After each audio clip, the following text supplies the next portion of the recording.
Alright, Twitch, play nice with OBS now. Show me my video. Show me my stream. Show me my stream. Show me my fucking stream.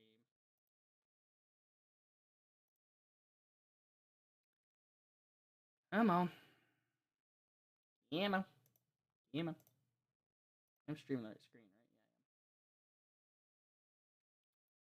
Yeah. Tweet go out and all that. Tweet went out. Good. Play it. I need to confirm my audio is good. All right.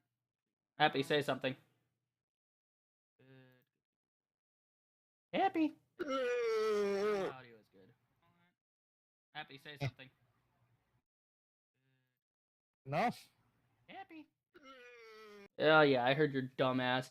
Hey guys, True the Rage here. Hope you're having a fantastic day, and fuck you too. Cut me out of the middle of my intro, bitch. All right, and welcome to the first ever whatever thing I call this. I don't know. My first ever podcast, I guess, is what I'm referring to this as. I don't have a name for this yet, but I want to do this. Shits and giggles. Why not? The first Shits and Giggles podcast. Alright, so I am joined by the one, the only Happy. Hello, Happy. Say hello to the beautiful people. Alright. If you guys don't know who Happy is, he's, back from when I used to be on console. And we sort of, split, unfortunately, months ago. When I ascended to the high power of the PC Master Race. But someday he shall join me. Someday. Together we shall rule the galaxy as father and son. Is that right, Happy? Sure. Whatever. Sure. He's a bundle of joy, isn't he? Alright, so while doing this. Let's kick this off with stuff that's been going down this week. What's been happening with Happy? Got anything major? Anything interesting?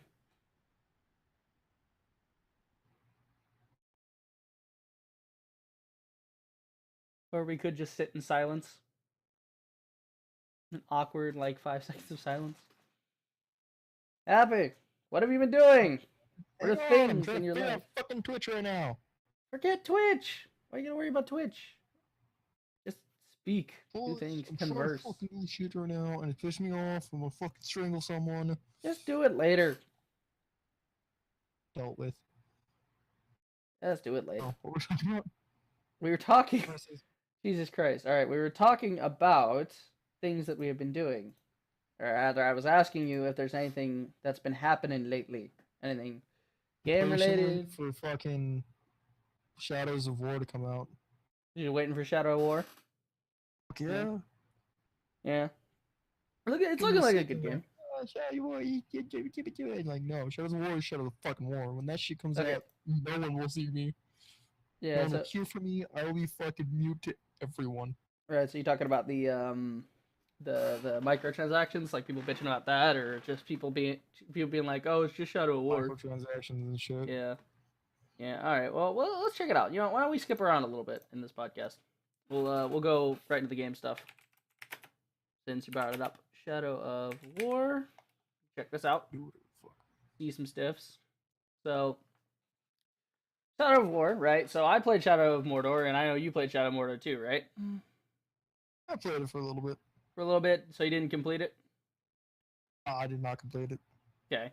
Well, basically the way it ended was, from what I remember, I played this a while ago, but from what I remember in Shadow of Mordor, you confronted, the guy that would become Sauron, or, who was Sauron's, main general dude, and, I think you, murdered him, and then you had to go after Sauron, your tale wasn't over, basically.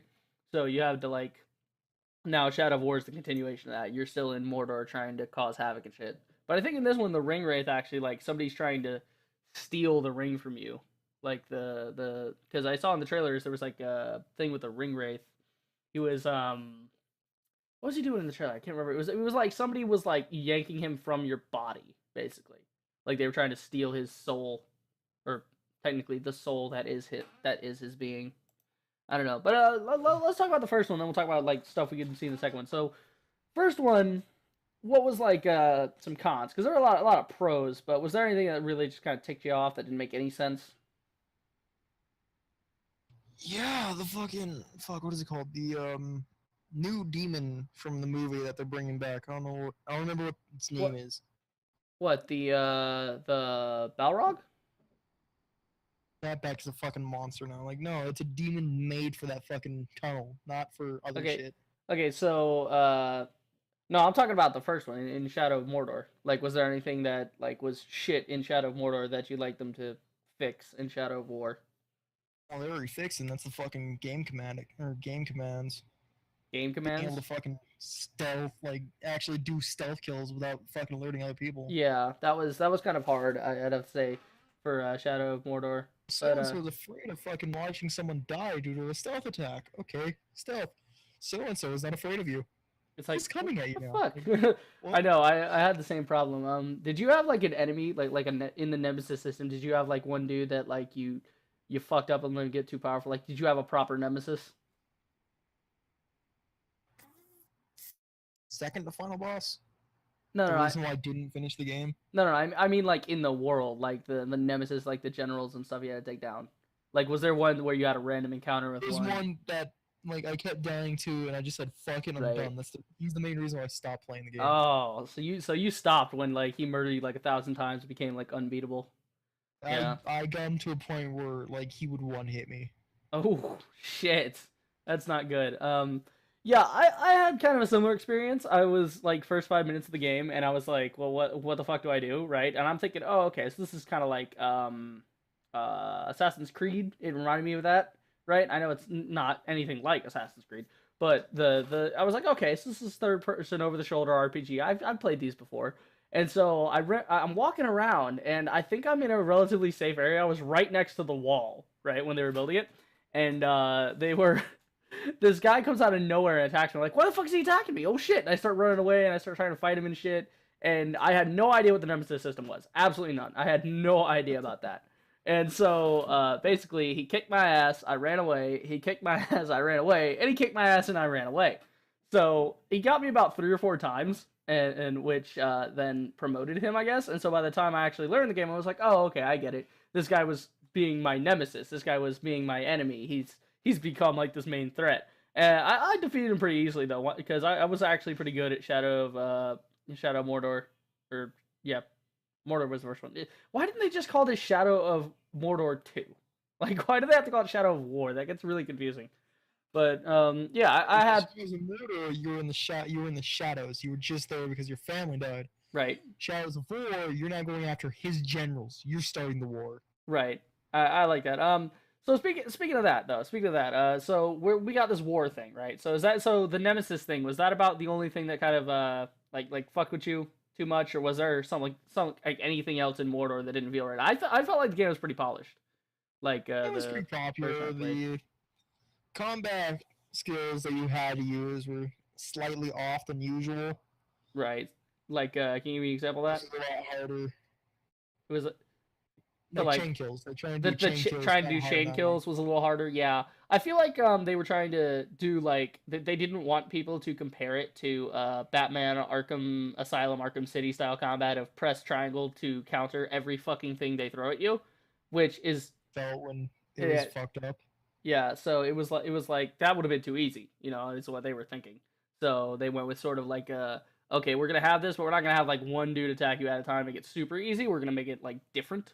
We're gonna make it layer. Okay, yeah, you've got um, you can counter. You can counter large groups, but if there's like 40 guys, you can't fucking handle that. You have to leave. You can't just sit Yeah, there and pretty much. literally do an Assassin's Creed 3, stand in the middle of a fortress and hit triangle over and over again and kill everybody. It's like no, if they've got overwhelming force, you gotta go. But Swinging a weapon yeah. at you while this dude's about to shoot. Triangle to block him, and also using his human shield. Right. I liked the upgrading, like doing the side quest stuff to like the side missions to kill people to upgrade my sword and my bow and shit. Yeah. The abilities are really cool. They have some new abilities. There's actually one in the trailer right now I'm looking at that he's about to do. The ghost assassination thing. Do you see that in the alpha gameplay? Where like Yeah, he takes out the guy and then Celebrimbor goes over and takes out the guy next to him, right? So you take down both at the same time. It was a pretty cool shot. and then the teleporting arrow thing. Like they're adding some pretty cool abilities, I think. So I don't know. What do you think they could change like for this one? What would be a big like we're both gonna buy it anyway because we're fucking nerds and we love this shit. But what would be a big plus in this game? What's something that was not in Mordor that you want to see in War? Ending. An ending, a proper ending. I'd give you that one. Uh-huh. The proper ending to the story, yeah. Because the last one was kind of like, oh, what happens afterwards? It was like leaving it open for an epilogue. I'll give you that. But like gameplay wise, like some kind of mechanic or some kind of like fighting style that could maybe change the game and make it I get a more mount. appealing. Would be a lot better. You can make the mounting better, Yeah, if they can make the mounting better, it'd make the game a lot easier for right? some So people. the mounted combat, yeah, I could see that. Because the first one, the Karagors, they didn't really control well, and the big beast dudes, I forget what they're called, the big like ogre looking things, like the troll whatever's, I don't know what they call them, but yeah, those giant things you ride on, it's like those things controlled like utter shit. It was cool, but they controlled like garbage. But it made, I guess it kind of made sense because they were big and lumbering. Oh, I But want you to go through this. I want you to go straight and then turn left. and then it's just like and Turn it left. walks into a rock. Left. Yeah, Turn left. yeah. It's just like the GPS on the thing is just like. It's kind of like it's kind of "You're heading like straight now. Patrick and the Lid. Turn left. Like that's In exactly it. 5,000 meters. It's like the lid, the lid, trying to get those things to respond to you. Like they would not follow what you wanted them to do. Pretty fucking much. But when they did, it was fucking cool. Hurling boulders and shit, smashing shit, Fuck eating yeah. Karagors. You know, that was some cool shit. But One of the big things I just jumped off where I got to a base and just let it go ham. right. Some mounted combat could be a cool thing. Yeah, they've been showing off a lot of mounted combat style stuff. So like Karagors riding the big guys, like having the big troll guys I was talking about fight the Balrog, right? They actually showed off a clip of that. And then they were also showing off riding the dragon, obviously, in the alpha gameplay. So Yeah, riding the drakes and stuff. yeah. Is it a drake or a dragon? I always get those confused. Like, there's like a specific thing I think that has to do with like if it's a drake or a dragon. Drakes are they're like dragons, but they only have 2 legs and they don't have like front legs. They have the back legs and have wings. Oh, right. The wings are the arms, and then the dragons have 4 legs, right? Legs, or they have 2 legs and 2 hands. They have 2 legs. That's right. They have 4 appendages. They don't have the appendages. The arms are not the wings. They are a separate Wings. entity, right? Right. Yeah. So yeah, that is a They drake. function more. Yeah, it's pretty sick though. I don't know. I'd say it felt pretty solid. I can't really think of anything on the spot that would be that would add stuff. I did want something, but I don't think they're gonna add it. Like being able to color your guys, like customization of your troops. I think that'd be Ooh, cool. I think they added that. No, they added like a thing where like your guys are now blue, right? To kind of separate it and make it different. Like so the bad guys are red, your guys are blue, but I don't know if they're gonna add that. That would be great though. Like let you design, maybe a couple different colors. Doesn't have to be a million. Maybe yellow, red, blue, green, purple. Like different just palette swapping. Stuff like very simplistic. I would accept that at very simplistic because don't want to waste too much time on customization. Yeah, can't speak today. But yeah, I think that would work.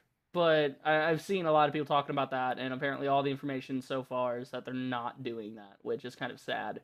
Because I would love like Ark, for example, Ark, which we'll get to later. But yeah, they have a painting system in that game where you can actually paint your dinos and their saddles on specific regions and shit, and make them look exactly the way you want, and then save that paint job and apply it to anybody else that you get, like any other dinos you have, which is super fucking easy for painting like say I have like 6 parasaurs and I all want them painted the same color, like I want them all painted with the same pattern. I can just make one on one and then apply it to all 6 with the material. It's great. But Nice. I'd like that. Yeah, it would be nice. So you could maybe attach your guys. But they also said they're gonna have more interplay between your orc guys. So maybe you have 2 different captain guys that are on your side, but one hates the other, or one is afraid of the other, or one's jealous of the other one. So they have like this infighting going on, and so that could lead to RNG events where they end up killing one, assassinates the other, or one fucks you over in combat to try and get back at the other one or something. I think that could be pretty good. But the so far it's shaping up to be a good game. I'm liking it. I'm liking it. So, was there anything in the gameplay or the trailers that you've seen that's like especially exciting? Being able to conquer new places with like the soldiers that you're able to choose by yourself is what's going to be Right. The fortresses, right? The fortress invasion stuff is what you're looking forward to. Hello? Oh, sorry, I zoned out there for a He's second. just staring at a wall, just Mm, awkward. just literally watching paint dry. But yes, the fortress stuff is what you're excited for. That's uh, what you're looking forward I to. think the one boss that's going to be a problem for most people will be trying to that you really want to conquer, but you're forced to kill. What guy? The is it? Are you talking about the flamethrower guy in the alpha gameplay? Is that the one, or is there a different one that you're talking There's about? been a few bosses that you're allowed to conquer. Right. There are a few of the head bosses that you're allowed to conquer, but you're not supposed to because you have to kill them for the main story. Right. Right. But so maybe there'll be like a way down the line that maybe there's an optional way to kill them. So like you could conquer them and then they have to die in the story somehow, or they have to give up certain information, and it takes longer doing the optional route if you want to keep them alive. But if you kill them, you can get through the story quicker. I think that'd be a good mechanic for them to do. So if you kill them, then the story continues as normal. But if you don't, you go on this alternate path. That could be like a branching path of like, well, you didn't kill this guy, so in turn, the next mission is fucked up because this guy's still alive. Thus, this didn't happen, and butterfly effect. Like Right. how they're bringing back the Balrog. Yeah, the Balrog, right? Like, I don't. technically, he did die, but they're bringing back from hell. No, wait. I see. This is the problem that we always run into when talking about stuff like this. Is like, or not us in specifically, but in general, like I have a problem with talking about this is because like I always get confused. Where is the Shadow of War setting? Like what time period? Is it before or after the events of the Ring, of the One Ring? Okay, so this is actually during the Ring. Yeah. So this is okay. So this is like his rise to then go and get the ring, right? This is him coming back. I This know is this like is him where he has the ring and take the ring from him to destroy it. oh, I see. Okay, so this is when Oh, Sauron was no, you're correct. yeah. Is it Mordor because is the one I was talking about. Mordor is the one where they're trying to get the ring from him. The one is now where he has the ring or he lost the ring. He's trying to get it back. right? I'm just trying to like okay. So so there's the Hobbit, then there's Lord of the Rings, and then where does like the Mordor War timeline fit in? Is it before or after the events? Is it a prequel or a sequel? This is like close to the end. Close to the end of Lord of the Rings. Yeah, where they're close to the end of the Lord of the Rings, where they're trying to destroy the ring right now. Right. So as this you're is fighting. There's also that big ass right. castle that's fighting as well. Right. So this is like in the middle of the war. This is you inside causing problems for Mordor, and since Mordor is such a big place, they can do that. They can take canonic liberties and say, yeah, this is or artistic liberty, I should say, and they can take liberties with that and say, yeah, this is happening at the same time. And if people try to go, oh well, no, it wasn't. It wasn't in the movies, and it wasn't in the books. Well, no, actually, see, Mordor is such a big place that we don't see all of Mordor.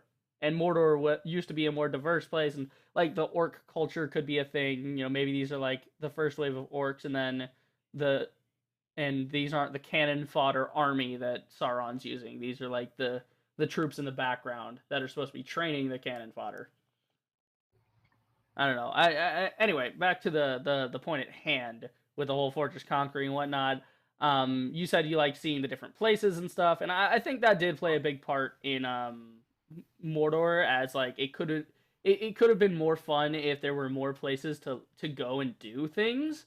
It felt more like you were just running around in a giant empty space and you were just killing enemies over and over and getting different, guys, right? Getting like, more powerful dudes and conquering the whole army and all that, which is pretty good. And I like the idea that you can make the games I hope they bring back the idea of you can make the game super hard for you or make it super easy for you, right? So the more generals and shit you have, the easier it will be to go into a fight. I hope they let you pick your army as well before you go into a fight. So maybe you could have a large army Do that. and You're then allowed to pick your army or pick factions of the army that you already have that you want to take into certain fights. right. Okay, that's good. I like that. Like, the main reason that he picked armored cavalry is so he can go through fire because he's going Right, against a right. boss. So there's going to main be weak usage is fire. right. So there's going to be weaknesses and strengths to using everybody. So Yeah. you're not going to be able to automatically have like, oh, look at this big dude with a flamethrower. Yeah, but if you go to the north and try to take this one fort where this guy is the complete opposite and is like an ice wizard or whatever, has some way of negating that and is actually that actually is to your detriment, right? It's going to hurt your guys To put more. some thought into the fucking game. You have to actually think before you just start walking around with overpowered orcs and shit. At least, until you bring in the microtransactions. Ugh. Yep, alright, it's inevitable. We have to talk about that. So, Yeah. See, that's why I'm glad about the gold edition because I don't have to worry about that till right, later on in the day. right. So you're buying the gold edition, right? So there's like the different editions. The gold edition's the $100 one. So, And that gives you a free add-on to your men, which includes armored cavalry, assassins, a breacher dude, and also some epic gear and a sword. right. So do you think maybe that's going to maybe make the game too easy for you, as opposed to somebody like me who's just going to get the $60 edition and play, I guess, for lack of a better word, the proper version of the game or the average consumer's version of the game? Because like you're gonna have all this bonus That's who you're gonna be stuff, starting off on. right? So are they Since I'm going? gonna know that, I'm gonna be starting off on at least a higher difficulty than I would usually start games. Right. So you're gonna. So you are not the game is going to adjust for that, but you personally are going to hike up the difficulty manually to make sure that you actually have a challenge. Yep. But do you think maybe that could be detriment because not a lot of people do that and they'll just be like, oh, look at all this fancy stuff. I'm gonna throw a bunch of money at WB and let them have my money, so I get all the cool stuff, and maybe that then leads to a bad opinion of the game because like the game Well, could that's be just good in the early that's stages, just but it's moves ruined by being good moved. gear. They want to actually put work into a game. Right. So that's so what you're saying is they can it's down to personal choice, and it's like if they want to do that, then that's fine and that's their problem because they spoiled the game for themselves by giving themselves epic gear like that. Like if you're gonna get something that's gonna make you stronger starting off, then you got to make the game to where it can kick your ass if it wants to. Right. Right. Yeah, I can see that. That makes that's solid logic. That makes sense. But, Like, don't give now what yourself a about the handicap starting off in a game. now what Make the about game equal to you. right. What about the multiplayer stuff though? So like they said they're going to have like multiplayer fort stuff, and that's basically why they're doing Yeah, the they're doing war the chest. transactions so like people can pay to win. Yeah, they're doing like the war chest things, which I don't mind that if it stays only in the multiplayer bits. But if you start giving people stuff they can use in single player, then that's getting weird. You're getting into weird territory by putting microtransactions in a single player game to start, let alone potentially you could be getting gear. No, is that going to be detriment to the game's speed? Is I think the question everybody's asking is like, Yeah, like if the chests like drop like cosmetics for multiplayer and like single player mode, then cool. Like you get to look at like different looking enemies and stuff. right, Or like if it was like weaponry for multiplayer and single player, it would depend on what the weapon is. If the weapon's too overpowered for the zone I'm in right now, should I wait and see if I need to use it later on in the zone if I get my ass kicked enough? right. Um, yeah, I think that's kind of a good way to look at it, but at the same time, it might negatively let's say it might negatively impact the overall game. So say they want to push these war chests, right, and they want to make more money, which WB is, and I know I'm not gonna fault the devs for it because obviously the devs, yes, they want money, but at the same time, that shit's coming down from corporate because they're looking at everybody else who's doing microtransactions and saying, oh, look at all the money they're making. I want to get in on that. and they're kind of trying to normalize it. So like the WB is looking at the devs and going, "Hey guys, make this in the game." It's like, well, but the game is like this. Well, I don't care. Change the game. Like are we gonna see maybe there's like this grind that ends up being in Shadow of War that does not need to be there. Like there's these intervals of different weapons and shit and ways you can earn it. And I know it's all optional. People are gonna say, "Oh, it's optional. It's optional. You don't have to pay for anything." Yeah, but they also say that about a lot of free to play games. You don't have to buy the progress, but the progress helps because it takes for fucking ever. Skyforge, you don't have to buy shit in the game, but if you want to get up higher in the game as a ranking, it's recommended you buy shit to do that. Right. You might want to check your mic because you're are you eating your mic right now? It was tasty. It was tasty. Yeah, because it was I leaned my head to the left a little bit. I bumped my mic right to my mouth, and yeah, don't do that. Because it was fine to start at the beginning of the conversation. Then I'm like, wait, is he getting louder? And I'm watching OBS levels just go like almost to max, and I'm like, wait, what? Why is he so loud now?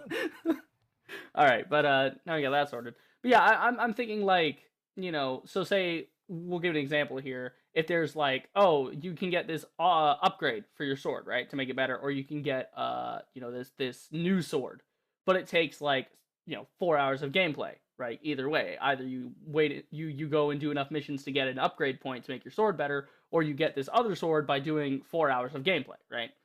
But then you can open a war chest and have a certain level of rarity in that, and you can maybe get that sword just lickety split for $5, or however much they want to charge for these war chests. How much are they even charging these things? Are they even they're not even in the market yet? Like you can't even buy them. Yet. They're still talking about it right now because they don't know if they want to add it to the game. Yeah, that's the thing. It's like, that's what I'm saying. It's like, is it going to like if people want to do that for their multiplayer experience, I have no problem with that. Like that's your deal. Like I have because I'm not gonna do multiplayer in Shadow of War. That's fucking weird. Like it's it's supposed to be a single player third person RPG. I'm not gonna start doing multiplayer bases and base building and fortresses and that. That's fucking weird. But my problem is that are the devs going to bend to corporate's will and say, okay, well, we'll get these things in here by making the single player process so shit that you basically feel forced, not forced, but you feel like, oh man, I wish there was a way out. I wish there was, some way I could get this easier. Oh look, war chests. I can just open a bunch of these and get cool shit to help me, progress this zone faster, rather than actually having to play the game and wait. That's why they should do it like, oh, you have this skill rating on this level. Well, this weapon that's this skill rating, you're not allowed to use it here because that's not what we intended it to be. It's actually not a bad idea. You can use it. If they do that, then yeah, it would be fun. Right. I think it would make sense. I think that is a sound theory for that. Be an idiot, waste your money on it just for a weapon that you have to wait till the next zone to use anyway. That would be funny if they did that. Just and I think that would piss people off, but at the same time, you kind of deserve it for encouraging the microtransaction behavior by giving them money willingly. And that's a lot different than saying something like, okay, well, I'm a game reviewer, say like Angry Joe or TV or somebody that like reviews games and tries to tell people of stupid shit in games that doesn't work. And in their case, it's okay for them to drop like $100 buying these chests or something. Like seeing what the game is like without it, and then buying like 100 chests and opening the chest and seeing how much easier the game becomes to make a valid point. But the common man is not a game reviewer. The common man should not be endorsing this. We should be voting with our wallets and saying, no, we're not going to endorse this. That's a bad idea. We don't like microtransactions. And what'd you start giggling about right there? I was talking. What were you giggling? Smacking my cat's ass right now. He's enjoying it. Hey, typical Happy. Can't keep his hands off the pissy. Alright, I think we're done with Shadow of War. I bet if you got some, you wouldn't keep your hands off it either, mate. Bruh, do you see this face? Do you see these rugged good looks? I gotta beat them off with a stick. You know what I'm saying? And by beat them off with a stick, I mean beat myself off. And by stick, I mean my stick. God, that's vulgar. Yeah, I know. That's bad. That's bad. All right, let's get back on track here. I think we're done with Shadow War. I think we sufficiently beat this horse down. That was 30 minutes, by the way. That was the first 30 minutes was just Shadow War. So what Yeah, to because Shadow next? War has a lot of shit into it. There's a lot to talk about. If we want to talk about more microtransaction stuff, we could segue into Ark. Talk about that because I don't think you've played Ark, have you? Oh, I haven't. Please don't tell me they're adding microtransactions. No, no, no, no, Ew, no, why no, am no. so Okay, but you interested in played. Google? What the fuck? Go away. The cat. See, that's what happens, man. You give these bitches some love, and then they just won't leave you alone. Side hose coming out of nowhere. Okay, well, yeah, let's talk a little bit about Ark. Why don't we? We'll segue into that because that has some financial stuff behind it as well that we could talk about. We should talk about. Yeah, see we if it's should right or definitely. wrong. Everybody should be talking about it. Okay, but this one's a little more of a gray area. The other one's cut and dry. Of they're trying to sell microtransactions because corporate wants them to sell microtransactions.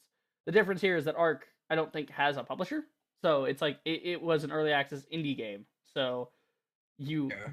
kind of have this like, what the fuck are you guys doing? You're kind of ripping people off sort of feeling, but at the same time, it's like it's sort of a necessary thing. So we'll talk about why it's necessary. So Ark. Let's describe the game first. Let's talk about the game first. So I know the game. Ark's coming out lately. I know you know the game, and I know the game, but let's talk about like what the game is. So it's coming out soon. I think it's like already out. I'm not sure. It's already out right now.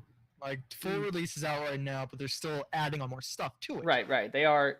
That's kind of weird that they're adding stuff, but they're like in full release mode. Alpha or beta stage. It's now in release mode. It's early access, but now it's not in early access, but it still is because they're still updating. So now is it an update or is it to the early access or is it an update to the overall game? That's the question. It's like, are they gonna start breaking things into DLC? And now, to their credit, it seems that they've actually dropped the price. Oh, that's shady as. Oh no. Oh God, no! What did they do? Hold on. I thought they did it the other way. Oh no. Oh, you greedy bastards. Okay. Well, see it now. yeah, I'd gone into this thinking that okay, what they did was they took Ark Survival Evolved, and then the extra $30 was coming from Scorched Earth because they had been charging $30, $20 to $30 for that before, right? The expansion, but dude, no, like they are charging another $30 just for the Survival of the Fittest mod. Like it's literally something you could just build on a custom server, and they're throwing. Ooh, that's not right. That's not right. Which means that I'm glad I bought early access now because now if I want to upgrade to the Ark thing, but then again they also have the bundle, which is not too bad. You get Ark and you get Ark Scorched Earth, which is Scorched Earth looks sick for a savings of $12. That's not too bad. That's also anyway. Yeah, I think that's you save 15% on the bundle, which is not bad, but at the same time you have to have Ark before buying Scorched Earth. So if you want to get a Scorched Earth, unless you could buy it as a standalone. No, it's an expansion pack. That this content requires the base game.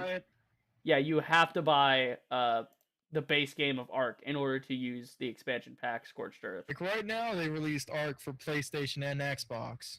Right. So and no one knows if they're gonna release like Scorched Earth yet because no one's been playing it yet. No one's been. Yeah, nobody's known about it yet. Right. So. Yeah, all right. So let's it's a dinosaur game. Everybody knows what Ark is, and you can see the gameplay here. So here's the real question here, right? So from what I know of the situation with the expansion pack for Scorched Earth, the $20 expansion, they had to do that because there was like some lawsuit between them and somebody else. I don't remember the details, but basically, do you remember them or? Yeah, they had a lawsuit between ISLE because the devs of Ark allowed a mod on that was using ISLE dinosaurs and movements. Asset. So they were getting sued over assets? Is that what it was? Which they still can because other people still put mods like that on there. Right. And talking about was like saying, okay, screw these guys that are putting mods on. we're gonna make people start paying for these mods Right, if right, they right, want right. to fucking screw us over. Right. So basically, so they were trying to make their money back because the lawsuit would have like sent them under, basically. Yeah, it almost did. Right. So that's fair to say, but at the same time, then you come to the point of okay, well the game is now in full release, $60. Why the fuck is Scorched Earth not just included at this point? Like you did that if you really did if it was for altruistic reasons of guys we had to keep the game going, we couldn't keep the studio up. If we tanked, the game would go down too, so we couldn't fully release the game, we couldn't get the game out to you guys if we got sued into oblivion, so we had to make some money back from that to keep going. Fair enough if you want to claim that, but then you turn around and the full game comes out for $60 and Scorched Earth is not in there, and they haven't even reduced. I don't know how much Scorched Earth was at 30, right? Or am I insane? Or was it always 20? No, Scorched Earth was when you got the early access, it was free. Really? Because I Yeah. got the early access and then I didn't get Scorched Earth, which is weird. I don't know. Oh, you got half off. That's what you're saying. Yeah. Oh, Okay. you don't get half off. You actually got it for free. Really? Because I didn't. Got ripped off. Yeah, you got ripped off. Yeah, I might have. Got it for free.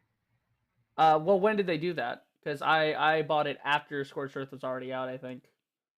I think like 2 weeks after they released it, they gave it out for free. Yeah, because I bought Ark way after Scorched Earth became a thing. So yeah, Oh, then that's fair. That's fair enough to say though. Like okay, well we can give this out to people if they buy the early access in this 2 week period. Makes sense. It encourages people to buy the game, right?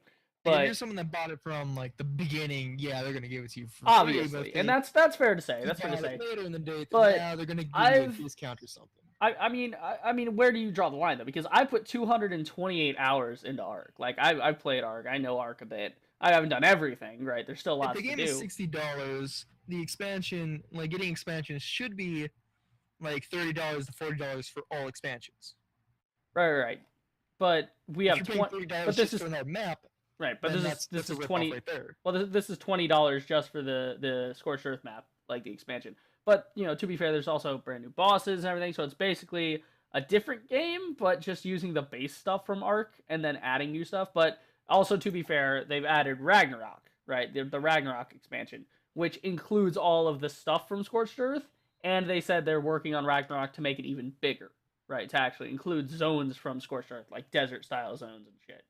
Which is pretty good. I have to give them that. But at the same time, it's just like, why didn't you guys just give us Scorched Earth? But if you want to say, okay, well nothing's free, fine. Make Scorched Earth $10 instead of $20. Now that you can afford to do that, now you're in $60 mode, you can make it 10 instead of 20. And plus, if they're really adding parts of it to Ragnarok, why not just get Ragnarok instead of Scorched Earth? Right. And it makes sense, like, and that's how I treat it. Was like, okay, well, I really wish to play Scorched Earth. The stuff in it looks cool, but now I can get that same stuff, right? There are dragons in Ragnarok. I can find dragons and assumably all the other creatures once they add them. It'll be in Ragnarok, which is a free DLC, which I have to commend them for. But at the same time, I still have to scorn them a little bit because it's like, or not scorn them, but what's the word I'm looking for? I don't know. I have to berate them just a little bit because shame them a little bit. Yeah, shame. Thank you.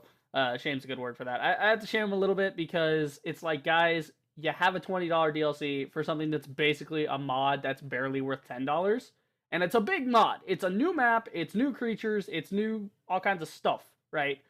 But at the same time, it's like, the fuck? Like, I mean, this is sort of harking back. Right. There is the map called Scorched Earth is because there was a mod developer that was already making it a mod. Like, he was going to put it there for free. Right. And they said, no, we'll take that from you. And they left it the same way. They just downgraded it. It was supposed to be a lot bigger. Right. Like, the place you're supposed to go and fight the Manticore was going to be a big open area where you have to have a dragon to fight him. Right. I'm trying to... Now we're getting into weird territory of like, okay, yes, it's that guy's mod. Yes, he worked on it. But at the same time, he used their game's assets to mod it, and he was creating all kinds of new shit for it, yes, but he wouldn't have been able to do that without the base game, so I guess they claim sort of rights to that. but at the same time, it because it's is mainly their game being right. used to make the mod. Right. It's still I don't know. It feels a little scummy to do something like that, but at the same time, it's like okay. But yeah, like and I think mods are still being developed. Like I think Steam's a great way, like the Yeah, Steam but it Workshop. kind of sounds like they're turning into Nintendo. Do what is To be mean, but it sounds like they're turning into Nintendo. trying to control people a little bit. I don't think so. I think that's not really what they're trying to do because they're still allowing the Steam Workshop to be a thing. I don't know if they're going to do that after release, like let mods still be a thing, and it would They want people to start paying for those. yeah, if they're gonna do that, then it might kill their game a little bit. But at the same time, they're basically the only dinosaur game in the world that you can actually have dinosaurs and be in dinosaur times. I They're mean, the only game out there that where you're able to play a character and own dinosaurs, but they're not the only dinosaur game. well, the other dinosaur games are basically and there is the new one coming out that Gaming Beaver has been playing a lot. which I is remember its name though. I don't remember its name. Let me go check right now. figure that out because that actually like I didn't know there was actually like so is this gonna be sort of like a H1Z1 PUBG situation where they actually get some competition and somebody's gonna come out with maybe a better arc or a cheaper arc, which is basically the same thing Because but cheaper like, or in these better. games, you play as a dinosaur. Oh, I know the one Actually you're get to talking play about. as the dinosaur Oh, you want to be. I know the one you're talking about. It's a Dino something, right? Disarian, Dinosaurian, something like that, isn't it? No, not dinosaur. There was because what is it? It's a dinosaur one. There's Dinosaurian, where you play as a human, you have to live through dinosaurs. Right. And then there is Isle, right? Which is what? It's another dinosaur one. The Isle is like a big open world dinosaur game. Right. No, I've not heard of that one. It's called what? The Ire? Ire as an IRE or Isle. the Isle? Isle in the sky. The Isle. $20. Hello. Oh, good God. Oh my God. These graphics and textures though. But this is actually like you are a dinosaur. You're physically a dinosaur. You're physically going out like hunting for your food. Yeah, I don't know if people are gonna catch to that too much. It's got decent model. Ooh, excuse me. It's early access $20, but it's got decent models so far. Decent world looking. Looks pretty good. But I don't think people are gonna spring like, for them for their animals. What about the main animals? Like the IO is what sued Ark for using their animals, their Right. fucking dinosaur mods. Right. But Because honestly, right now, I mean, I don't know what they're like talking about because Ark, like their textures and shit for dinosaurs look way more generic and way worse. they look way better. Well, no, they work better, but they like these guys look more natural. But at least in the gameplay that what they used, there is a dinosaur in the IO right now that's known as the Hypro T-Rex. A Hypro T-Rex. Right. Which is a giant T-Rex that's built like a tank that you have to pretty much eat like almost every other person in the game to fill it. And Ark had someone mod it and put it into their game. And I said, no, that is our dinosaur. We want that back. Get the fuck out of your game as soon as possible. They said no, and that's what the lawsuit came out as. Right. So, he's trying to make a new Hypo as a Hypo Spinosaurus. Right. Well, yeah, I think it's good. I don't know. I think if Ark changes a little bit about itself and says, okay, guys, we got a $60 game here. I mean, I doubt people are even playing the survival of the fittest BS because if they want to do a battle royale, they're gonna go to fucking PUBG or God forbid H1Z1. But like a lot of people are gonna go to PUBG now because H1Z1 is just they're not doing anything. They're not updating. There you go. Like, well, no, not even for that. Like that game is like the survival bit of that game is kind of. I mean, it's great. Yeah, it's got great ideas, but poor execution. But as for King of the Kill is just they didn't update for so long that I think they've forgotten how to actually do work because nobody had the battle royale scene, right? They were literally the only name in battle royale. Like everybody that tried it before was like these little indie $10 things that never went anywhere. you know, and there's this new one on the market, kind of like SOS, but it's kind of like a different thing. It's not really that. It's got its own quirks to it that make it different enough to where it's not just straight up a competitor for that genre. Like the fight is between King of the Kill and PUBG. They're trying to be kind of the same thing. But the problem is that King of the Kill is not updating dick. Like ever since PUBG came out, King of the Kill is like, okay, I think ever since PUBG came out, King of the Kill died off. yeah, because once PUBG came out, it was like, what is this? And like, you got more guns, attachments, you know, other shit. You're actually able to put like stuff on your weapons, like being able to put like an Right, 8x scope on a AK-47. right. I mean, then again, I can't speak too much on Battle Royale. I've played a bit of King of the Kill, and it's not really my game. I don't know if it's just King of the Kill doing it, or if there's like some variants in PUBG. It looks like PUBG is just an expanded version of what King of the Kill is, and I'm not really into that. I'd like a difference, more of a challenge, kind of like the Zombies mod, right? That they're working on. Like that is different. That is cool to have 4 people Make it more like scavenging. you actually play as a zombie. Right, and scavenging and trying to not die, you know, to this horde of like 100+ players that is coming after you. Like that's crazy. You know, that sounds fun to me. When they add that in, that's gonna make me think like, okay, this is just like Left 4 Dead, because you're running around Right. trying to survive and scavenge for stuff you need to survive. And that could be a pretty good mod too. It's like take that and expand on the zombie mod and make it to the point where it is basically Left 4 Dead, having different enemy types and shit that spawn in. You know, it's like, oh shit, like the actually do something. Yeah, like PUBG is like, you know, the battle royale thing. It's like, it's whatever. You know, it's its I thing. can give PUBG the benefit of the doubt because the car mechanics that they have are the same as H1Z1. Right. Much better. They're not like trying to drive a boat on land. Right. God, dude, King of the Kills. It's not like trying to drive a plane as a submarine. It's not gonna work. Yeah, it's, you know, you got that right. So that's it. I think we've beaten the shit out of Ark for this. Like, hey, that's twice we just go after him and just like, fuck you guys, we're calling you out for your bullshit, which everybody's already done before. But you know, our 2 cents, why not? If everybody throws in their 2 cents, we'll have $1 million. I just made that. They kind of deserve Alright. to get the shit Well, kicked out of them why right don't now we- because they wanted to keep another company's for themselves. Right. That's not Right now. that's not cool, but it's in again a gray area. It's weird. It's weird. It's like, what they're wanting to do is add in that fucking new dinosaur from Jurassic World. oh god, the hybrid thing. Yeah, they wanted to add that in, but no one wants them to because it's not I mean, their dinosaur. did you actually see that they're working on a new like mod for Ark? Like there's supposed to be a new expansion they're working on that's like a park, the Ark Park, you know, the Ark Park expansion. Yeah. Which it actually looks, that actually looks interesting. I actually would like to see a legit park. Well, yeah, I would love to see a legit park, but what you notice is that when they're doing it, it looks the same as Jurassic World. Like the gate opens up, and it's just like, okay, am I playing Ark Survival Evolved? Or am I playing the Jurassic World thing? Right. Actually in Jurassic World right now. Right. And they're gonna get flagged for that soon. Yeah, I mean, unless maybe the whole expansion's like a promotional deal with Jurassic World, because Jurassic World's doing their new. Yeah, it's not a promotional deal because they don't have the rights to it.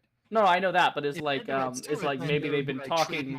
By Universal. No, that's what I'm saying is like maybe Universal or whoever owns Jurassic World is talking to them secretly and not like publicly, and telling them, hey, make this expansion, get people hyped for Dinosaur Park. So when we release our new game, which they're working on their own game, which is like a Jurassic, it's like a park builder game, but it's actually Dinosaur Park builder game, you know, like you legit Jurassic Park game. But yeah, and they're working on one of those right now, which looks kind of interesting. But at the same time, I like the idea of the new assets that's gonna bring to the table. That maybe you could add like proper barriers and bars and gates for your dinosaurs. Yeah, like you're gonna be able to actually bar them in. But like as I'm saying though, like Universal, if they're gonna ask someone like, hey, do this, they would ask them out in the open to let people know, like, hey, we're gonna be working with this company. Also true. Don't bitch at them for it. Also true. But right now, Universal hasn't known about this. They don't know anything about this Ark Survival thing. They haven't seen gameplay of it yet. Right? Once they Right? do, they're That, gonna go after them. yeah, but that's still a hard. Universal, That's still an uphill battle for them because of artistic license and shit. It's like, okay, yeah, you own the words Jurassic Park. You own this style, right? You own this certain logo, but they're not using the logo. They're not using the style. They're not using the the the logo is in the game. If you in certain spots when you turn your head slightly to left or right, you can see the logo Jurassic Park right there. really. I They had not put seen the that. logo in. Hmm. Like Not see that. right now, Ark is not being smart. They're Yeah, trying to screw themselves over. yeah. I mean, at the end of the day, the nice thing is that even if they screw themselves over, I can still host a game, a non-dedicated game, and have a friend jump in with me and we can play.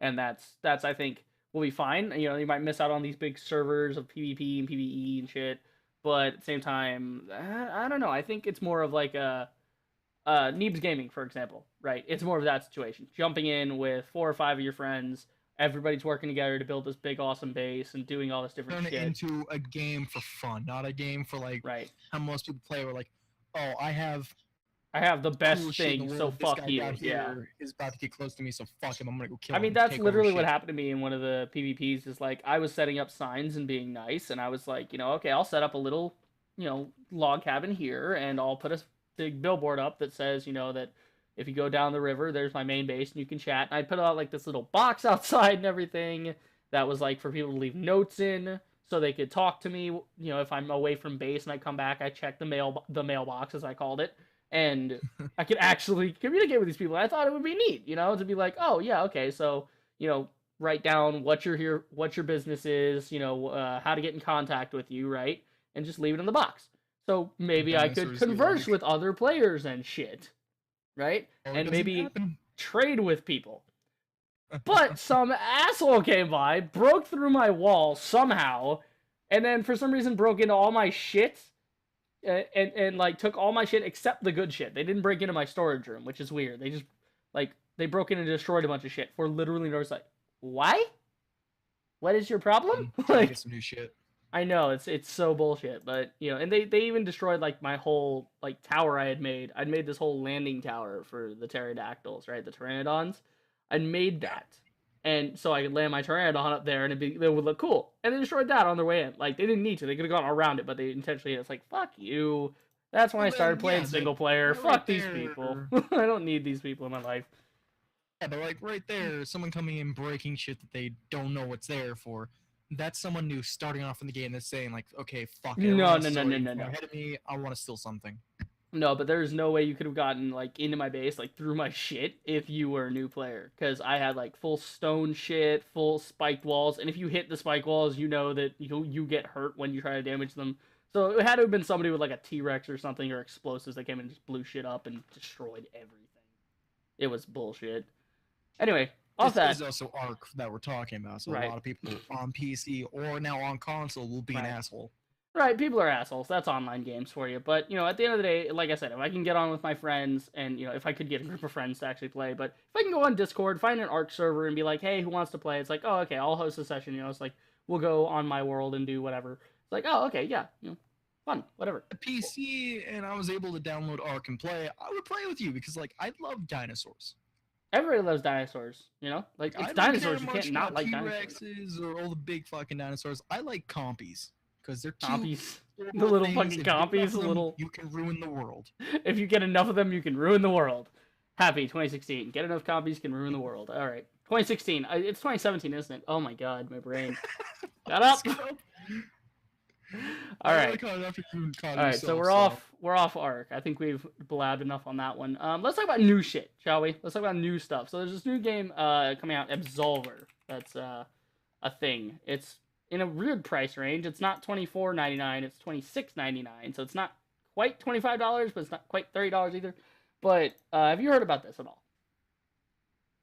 Like it's this like pure martial arts online game apparently. Oh yeah, I've yes, heard it. Like, yes. Okay.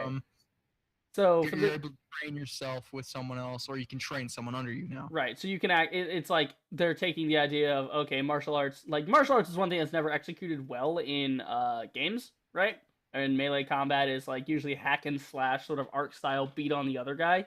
Play But like this games one's like MMA or other stuff right, like that. right. So this is more like they're taking melee combat and making it the art it's supposed to be, right? They're saying, okay, you're gonna get in this game, but there's gonna be certain combos and shit that you do to dodge and roll and attack your enemy. But when you attack, they can counter you just like you counter them. You can dodge out of the way, attempt to hit them, but they can also hit you mid strike. Actual martial arts shit, actual proper melee combat, and the art style also looks fantastic. I don't know where they're going with this game, but I really, really want to get in on this, and it will actually unlock in approximately a day and 20 hours. So it's actually coming out I would on love to Tuesday. play it because like being able to become the master and teach someone under you would be the best thing in the world because you can teach like someone starting off that just got the game that day And be and like, they'll have take the access to your move set and some new ones too that they right. haven't ever seen. So you could be like a Mr. Miyagi sort of teacher, like take the pebble from my hand. Try again. Try again. Just spend like 3 hours beating on your friends. Like you got no idea. Wax on, I wax off. I get into this game like you get this now, and then I get into it like in a month or two, and I'm wearing like the shitty starting tunic and shit, and you're in these Grand Master robes. I was about to say Grand Wizard, but you're these Grand Master robes, just standing there like, oh, you wish to learn at my school?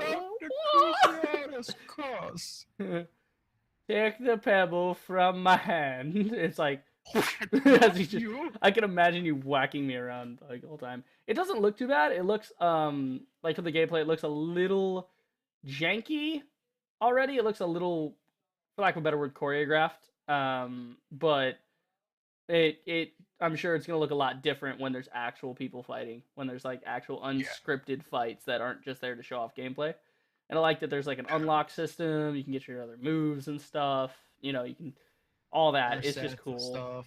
All the you get stabs and swords and I like there's that. a multiplayer and then there's a solo player where you can go on by yourself and do stuff. Right. Or you can go and train with someone and then become a master yourself and train other people. Now I'm wondering, is this like there's competitive modes and there's the multiplayer aspect of it, but I'm wondering if it's going to be sort of an open world or like you actually have tasks to go do and missions to complete and things to do other than just finding other people and beating the shit out of them, or is it just going to be this?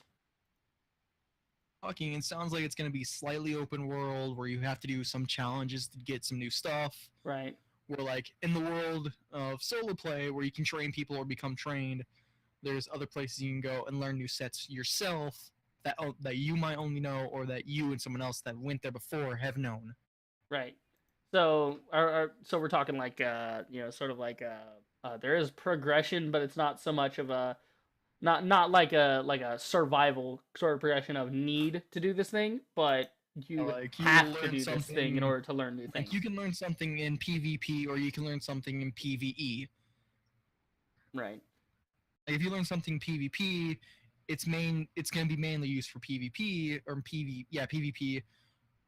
But you can slightly use it in PvE, but it's not going to do as much as it would as going against an actual opponent. They're segmenting the PvE and PvP sections. It's like they're making them basically their own versions of the game.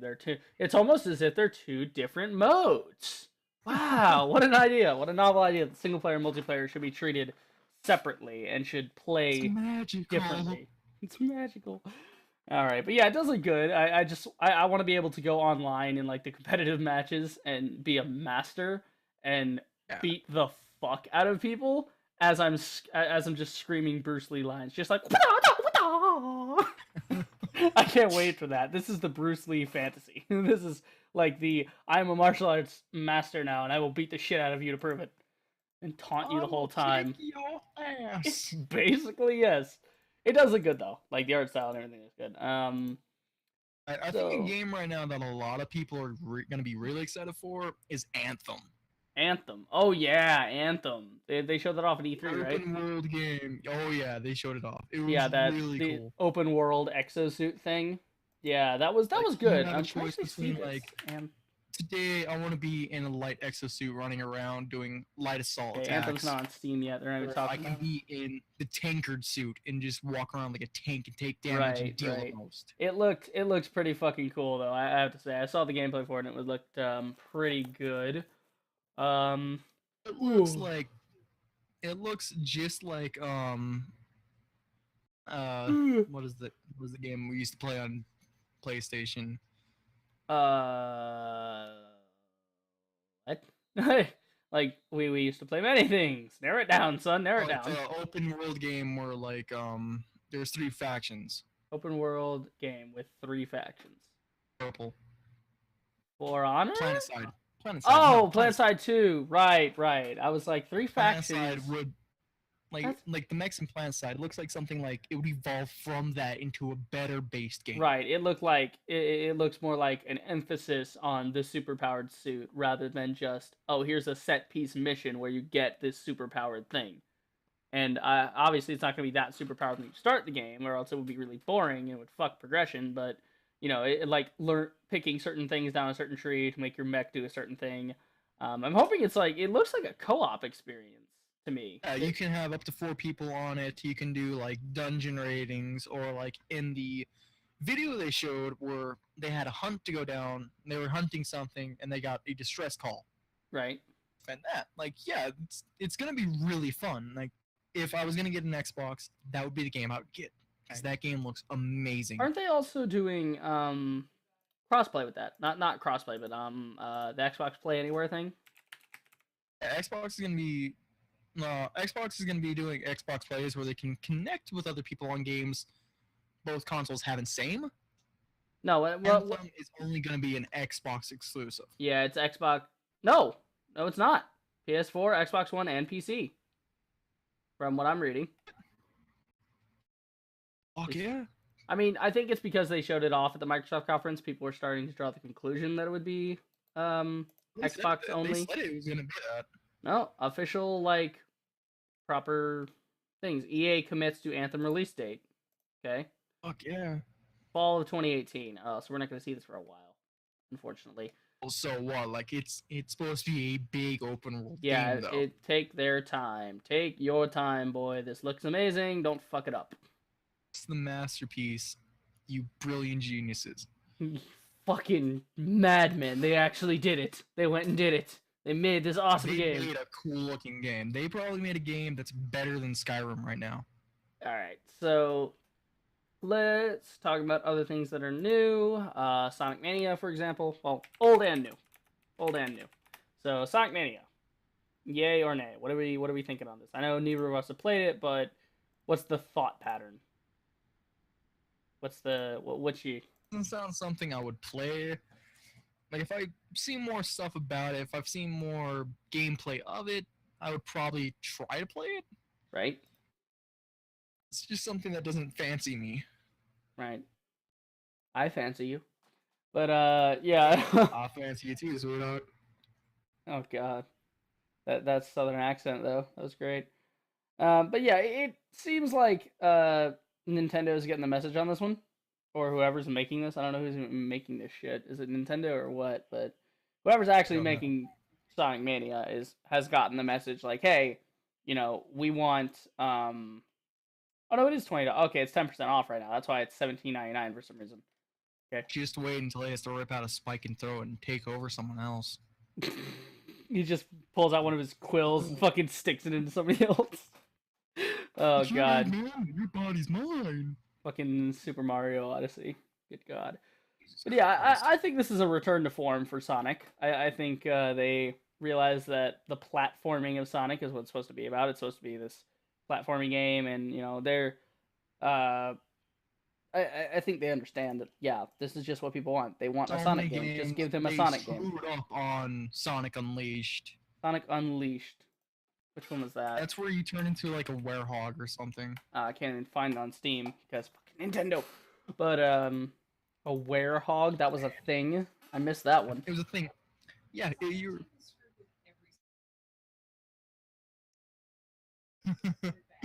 Fuck you Well, yeah, I giggling know at? they're bad. Right, Just right in the middle of your thought. That is uncouth. That is uncouth. How dare she? How that dare these every people single ignore Sonic game except for the first one was bad. every single one, just First not a few. single The exception. 2D ones are great, she says. Well, yeah, the 2D ones, yeah, obviously, because it's what Sonic was made for, is platforming. They didn't transition him well to 3 dimensions at all. I played the 2D ones. I thought they were fun. I really enjoyed them. Right. When they brought it to 3-dimensional, It like, got weird. I played them for a while, and then later on in my years, like when I first came down to visit my sister when she moved in a new place, she introduced me to this game called Pepsi Man. Pepsi Man. Pepsi Man. Pepsi Man. Pepsi It's as an in the actual drink, fucking- and man as in the dude with the dudeness. He came out before a certain game where Sonic is running down a hill from a truck. You've seen that, right? Or played that game? City Escape. Pepsi Man. What the fuck is this? Oh my god, They this is a ripped, thing. Sonic ripped that off. Initial release date, March 4th, 1999. What the fuck? It's a thing. It's Pepsi Man. That's crazy. Legit Okay. thing. It's legit out there. That's weird. That's weird, man. All right, but yeah, Sonic.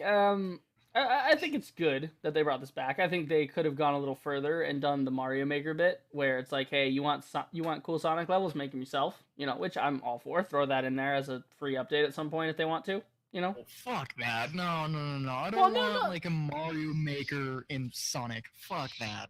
Imagine the shit people would make. Just imagine then all you the. see like some of these old like these prepubescent teens like, oh, I want to build like a boobs and a badge. Like, no. Well, they don't do that in Sonic, or they don't do that in Mario. So I don't think they do that. If you play Minecraft, then yeah, go ahead, build tits on someone's house, build a badge somewhere over there. Do Blocky. what I do, just build cocks in everyone's area. Blocky dildos everywhere. That's what Minecraft is for. People don't understand Play your with me on vision Minecraft. happy. You're lucky you don't play with me on Minecraft. We gotta do If I that. find your house, if Yeah. I find your house on Minecraft, I build a giant dick with balls on your house. All right, we need to do that now. We need to get together on the Minecraftness. Get on there. Like, if you want someone to play Minecraft with, you can play with my sister. I mean, happy. I know I'm a lonely guy, If you but playing with love your to have sister, someone I play don't know. Minecraft or love to play with someone on Overwatch. Oh God. Yeah, I've had Stop enough crashing. of Overwatch. Speaking of Overwatch, good segue. I think I mean we got some more games to cover, but I wanted to kind of switch it up a little bit. Let's hop over to the thing that we're doing the thing for the thing. I don't know, but speaking of Overwatch, we have the new shorts, right? Yeah.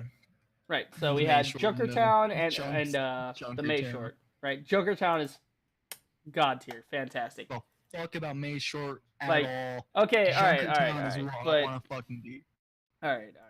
But we have I the want to the see thing. where that dirty little fucking bastard came from the only place that was able Right. for him to live at and kicked him out. Right. I love this animation.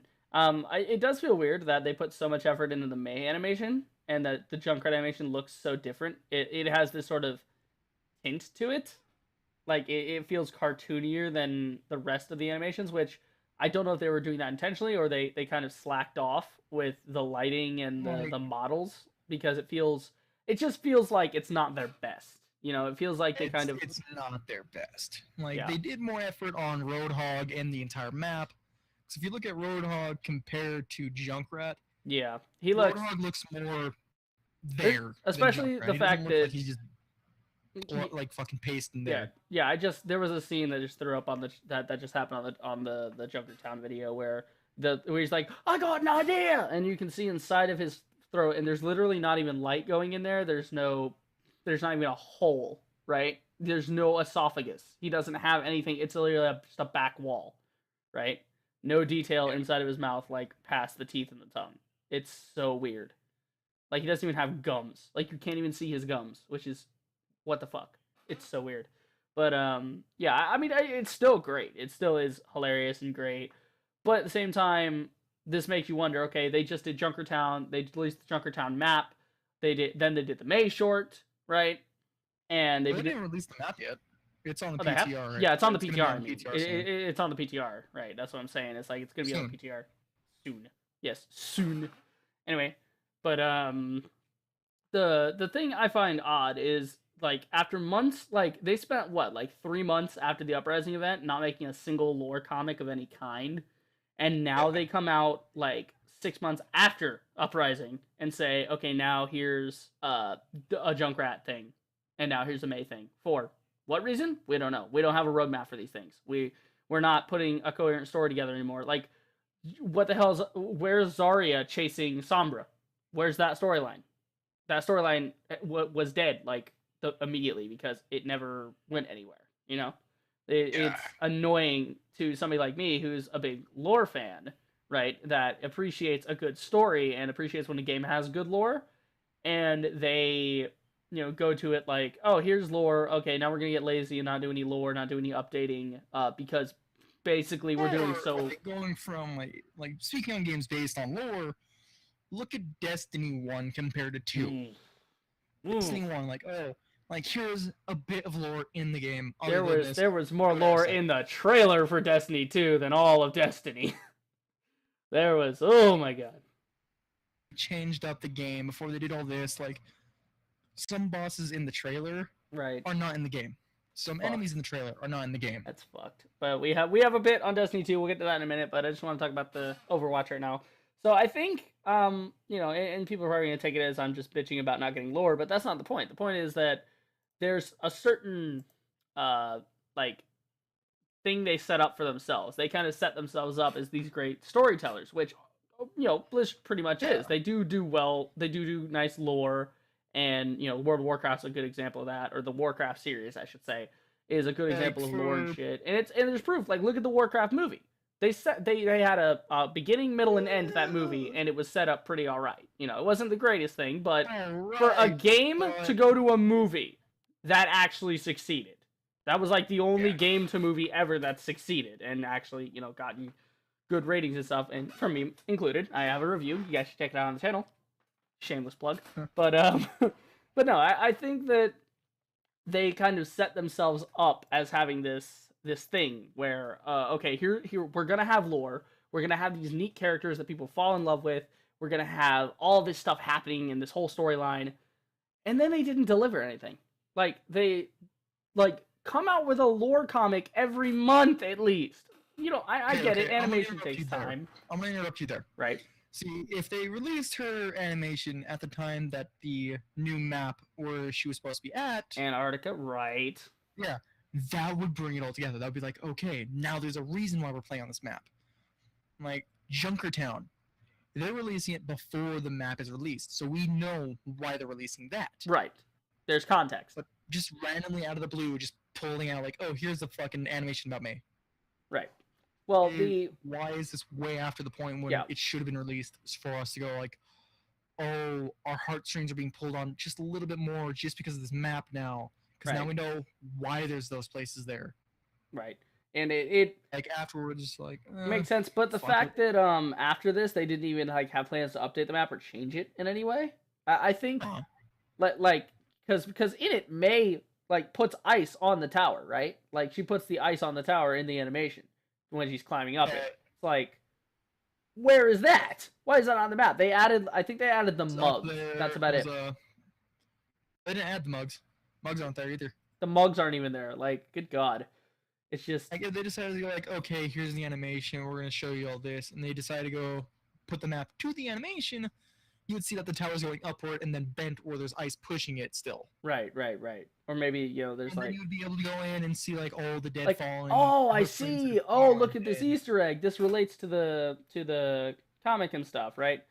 Or not the comic, but the cinematic. Something out there at us after we fucking seen it. Right. And fucking change it where it's like, oh, this would make it so much better if they put that in there. For instance, Doomfist. No, if you're gonna fucking release something, actually change the fucking map so it looks the same as the short. Maybe what they did with Numbani when Doomfist was coming out and they were teasing it. about what's happening, and then Orisa came out. Enjoyed it. The fact that they they changed the map, then released Orisa as And also released her short as well. yeah, they released her. They changed the map, then they added the character short, and then released the character.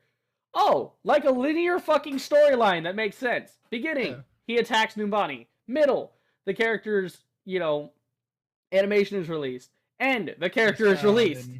God, who would think that'd be such a perfect formula? Would actually make sense.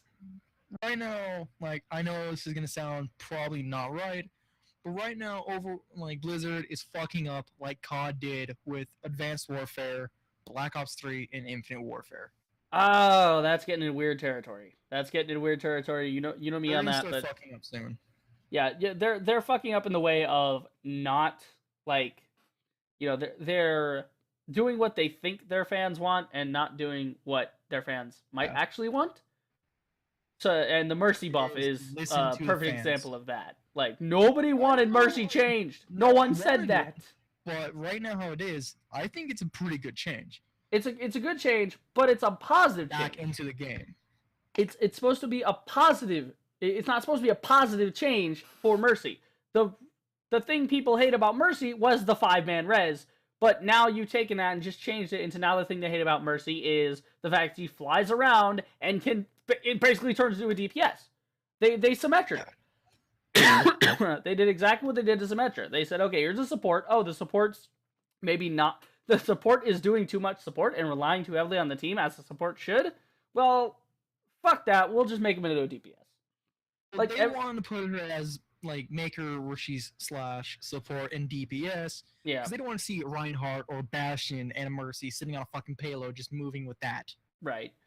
But it's front just line doing fucking work. Right. And you can, but you can't really do that and at the same time say, oh, it's a team game. No, the roles don't mean dick in Overwatch. Like, the most important role in that game is DPS because killing the enemy is important. The only thing that stops you from killing the enemy is the support. But even then, the only thing that really can put a stopper in how good your DPS is doing is Mercy's res.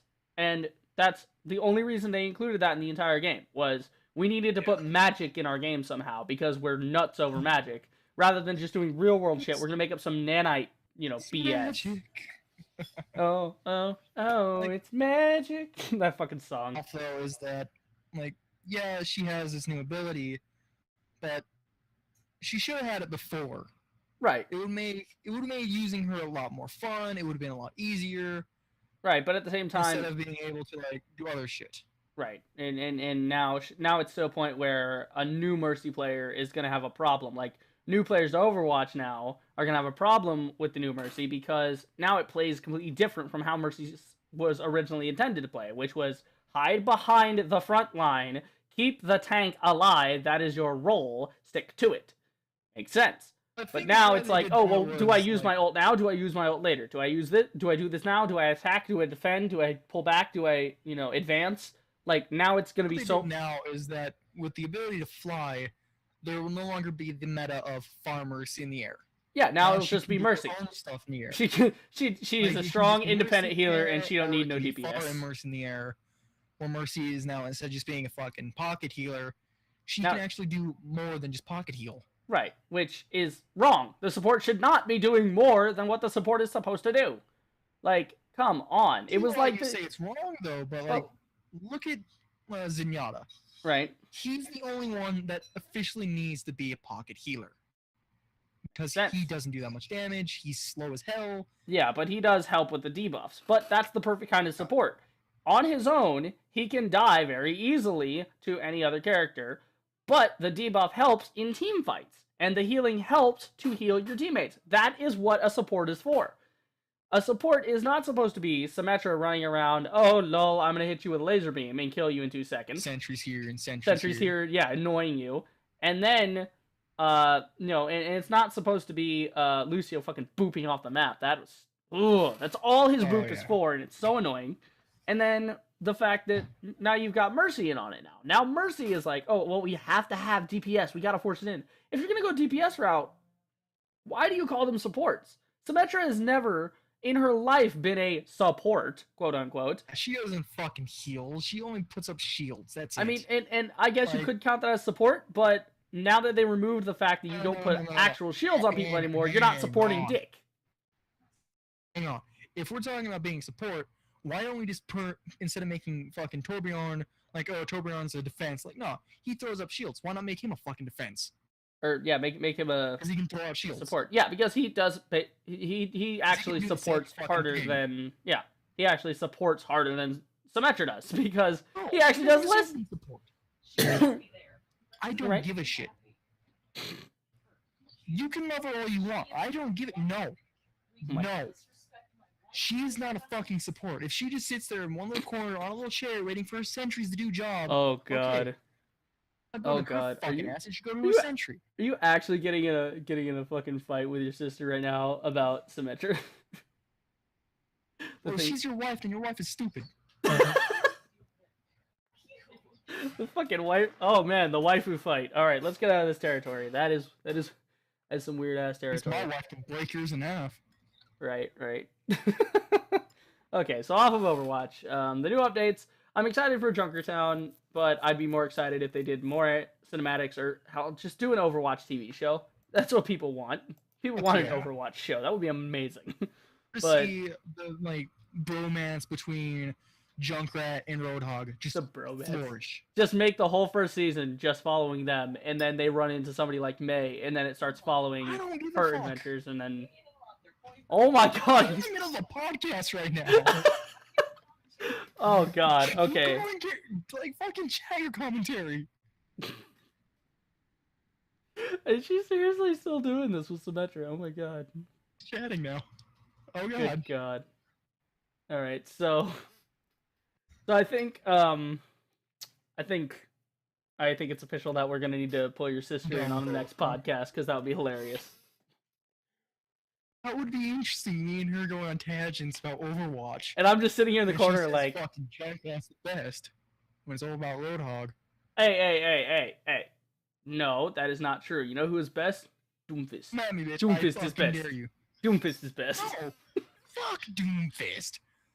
Like the only mode he's good for is fucking No Limits. That's it. Not No Limits or fucking Mayhem. Yeah, like I can keep crazy. Like I can punch you, I can uppercut you, I can slam you, punch, uppercut, slam. Like, cool. That's the only thing you can fucking do with him. Right. All right. Lick of fucking damage, then you'd be good. Right. Like, oh look, I can punch you off the side of the cliff. Like, cool. Can you do that like 5 fucking seconds from now? Yeah. Okay. So I'll charge you off the cliff and say fuck you. All right. Well, off of you while you're in the middle of an uppercut and saying nope. Get all right. Down. Off of the Overwatch. This is a topic that makes every one of us salty. Blizzard's good at that. I hate Overwatch. I do too. That's why I stopped playing. But yeah. Now let's go ahead and get off that. Let's get off the shooter genre and go on to something maybe a little more strategic, shall we? This would be. I'm referring, of course, to the section of the podcast that go ahead and refers to where. Wait, where'd it go? Where's my thing? I had a thing here. Ah, here it is. Bing! There we go. So we're talking about Mario Rabbids Kingdom Battle, that new game that's coming out. And since if I showed any actual gameplay of Mario Rabbids Kingdom Battle, or even the fucking trailer, Nintendo would be at my door trying to fucking break my knees like the damn triads. Yeah. So yeah, I have this for Nintendo. If anyone watching this right now, if you want to know what Mario Kingdom Rabbids look like, go to Achievement Hunters and watch it from them. Yeah, go to somewhere else. Go find it yourself. I'm not about to get a copyright strike on my channel because Nintendo is a bunch of babies. Their commentary on this game is the best. They talk about what the best thing to do is. Mm-hmm. Being able to co-op with 2 people on this game is really good. Okay, so let's start breaking it down as to what this is actually. So, you and I have played XCOM, right? Like we both you I think have played a little more XCOM than I have. I played 2 and 1. Yeah, so I've only played Enemy Within or Enemy Unknown, whatever they called it. That one. That's the only one I played. I've only played like 5 minutes of it, but I do like the combat. I just haven't sat down and actually play it lately. So it's basically that. They're basically putting a Mario Rabbids skin on XCOM. It's not like XCOM. It's better. It's not. So it's like now, yeah. So I'm gonna go ahead and XCOM. Like if you put a soldier next to each other, there's a 50-50 chance the enemy will get a double kill if he has a good enough gun. Right. In this game, in Mario, if you put if you put Luigi right next to Peach, Right. instead of putting him right next to Peach, you can bounce him off Peach to get him farther into a new spot. Ooh, really? I did not know they had tactics like that. Mario Rabbids. I'm actually gonna pull up the trailer and let it loop while I'm watching this. Let's see here. Trailer. All right, I'll stick this on loop so I can sit there and watch it while we're going. But yeah. So this is it now. How does it play, like the gameplay wise? Because I haven't stayed too versed on the subject. So it is XCOM style, correct? Your turn, enemy turn. Style. It is turn based. Yeah. Right. So okay. So you're gonna Except be set. it's not your turn, enemy turn. It's your turn for one character, then your next character, and then it's your partner's turn for his characters. So Banner Saga style, like what I was telling you earlier about Banner Saga, load order or initiative order. First guy on your team, first guy on their team, second guy. Yeah, if you were able to put Bowser in this game, and if he was like a badass motherfucker like he is in all his games, right, off to where he's front in the line, can take damage and deal shit ton of damage, right, you can bounce him at least 3 spots forward, where he can do enough damage and also be behind enemy lines. Right. Right. So it's a lot more of trying to work together. So they seem to be making a mashup of the two animals per se that are the Banner Saga combat style, where it is relying on combos of your different guys. So you're like, for instance, in Banner Saga, there's a character called Luden who he has Impale is his ability, so he can actually stab somebody and cause them to bleed, but the bleed only lasts until their turn is up. So if he stabs enemy number 3, but enemies number 4, 5, and 6 have to go before enemy number 3 moves, the bleed will still be on him. But it goes off the second that they, take their next turn. So after you bleed him, you want to set it up so your guys start attacking that target and maybe knocking them around and, throwing them throwing them around X amount of tiles to where they start taking the bleed damage because they're being forcibly moved, So that's sort of the comboing I'm talking about, and then they're also matching that with the shooter cover type system of XCOM is interesting. But can we just appreciate the fact that we have Rabbids and Mario about to shoot each other in the fucking face? Like, can we just appreciate that for one moment? Nintendo has actually done something cool for once and decided, hey, we're gonna get a little crazy with it. We've got these licenses, we've got this stuff we're doing. These characters we can use, so why don't we just fucking go for it and just do something completely dumb? I think this game was an apology for the game that they're releasing. Which is? Okay, here's a good game, and then here's a shitty game where you can throw your fucking hat and be master of everyone. Oh, I don't know. I'm actually a little excited for the new Mario, even though I don't have a Switch, so I'm not gonna be able to fucking play it because what's on the screen right now, guys. Exactly. When I see him throw his hat around, that makes me wonder though, is Mario the actual plumber that everyone knows he is, right? Or is he now this fucking hat and this plumber is just some random dude into his fucking person? That's a good question. We don't know why the hat can possess people. It could be some sort of thing that happens between him and him and Bowser. Maybe Bowser tries to do something to him and it hits the hat instead. I don't know, something to that effect, but.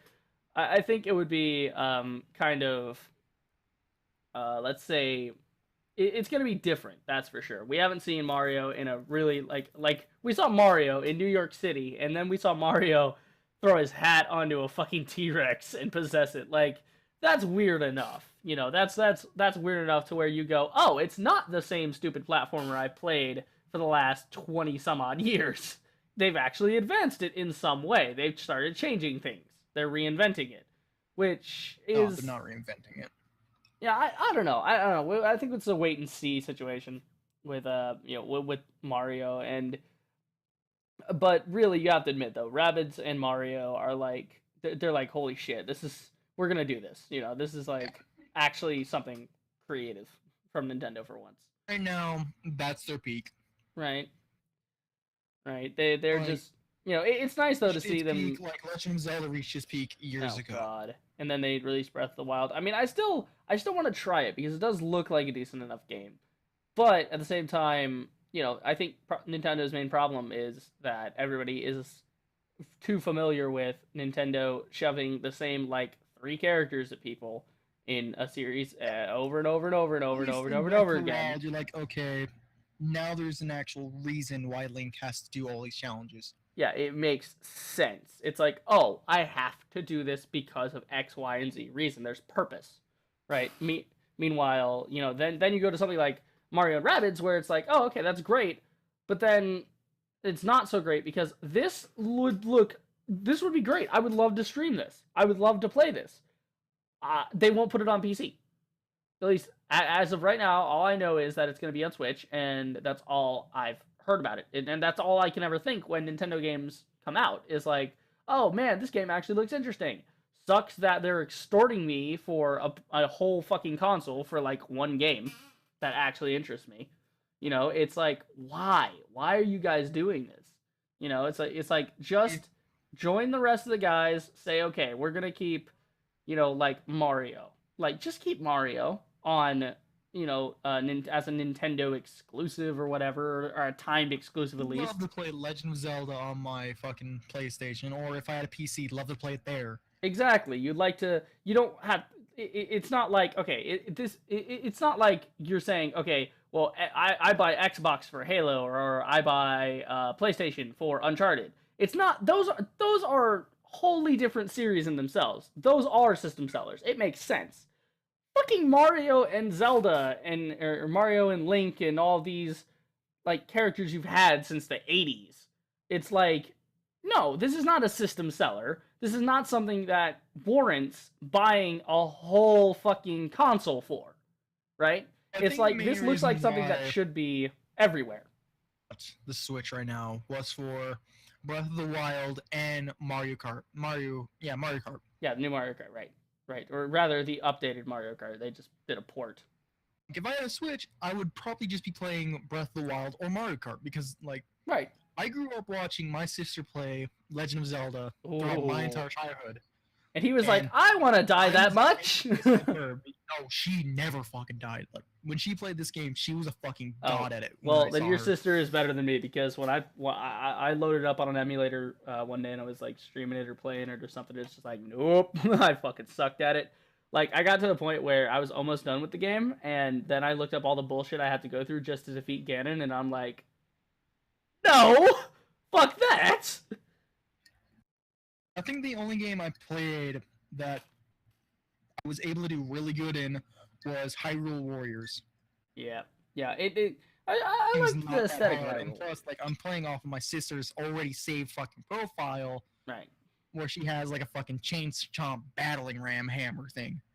That's a thing in Hyrule Warriors. Yeah, there's a Wow, chain chomp ball and chain you can use. that's pretty Powered fucking interesting. weapon there is. So yeah, I think Mario Rabbids could usher in like a new mini era. I guess this is sort of like a stepping stone to Nintendo finally changing their ways and saying, okay, well, we're picking out this new thing, so here's a brand new IP. We're actually not shilling out the same characters over and over again because we're making a brand new type of game that we've never done before.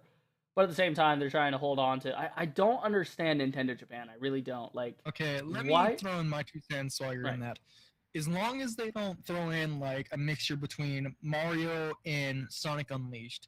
If we get a Ooh. fucking stretchy arm, fucking hairy ass plumber, Nintendo has fully reached its lowest point and deserves to fucking die with Mario. Right, right. If they do another fucking stretched arm motherfucker, it doesn't need to exist anymore. Stretch arm. Wait, They what are you can talking about? continue Stretch making arm. Sonic Unleashed, your attack is where you stretch your arms out to points where they're not supposed to stretch. Wait, hold up. I gotta see what this is. What is this? Okay, Sonic It's Unleashed. bad. Like, what is happening here? I gotta see this fucking ads though.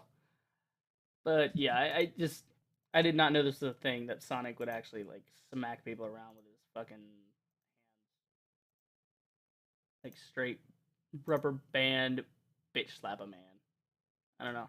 Too much. That's how far his arms go. Fuck, dude. Oh god, I'm seeing gameplay for it right now. That is fucked. What is that? Why?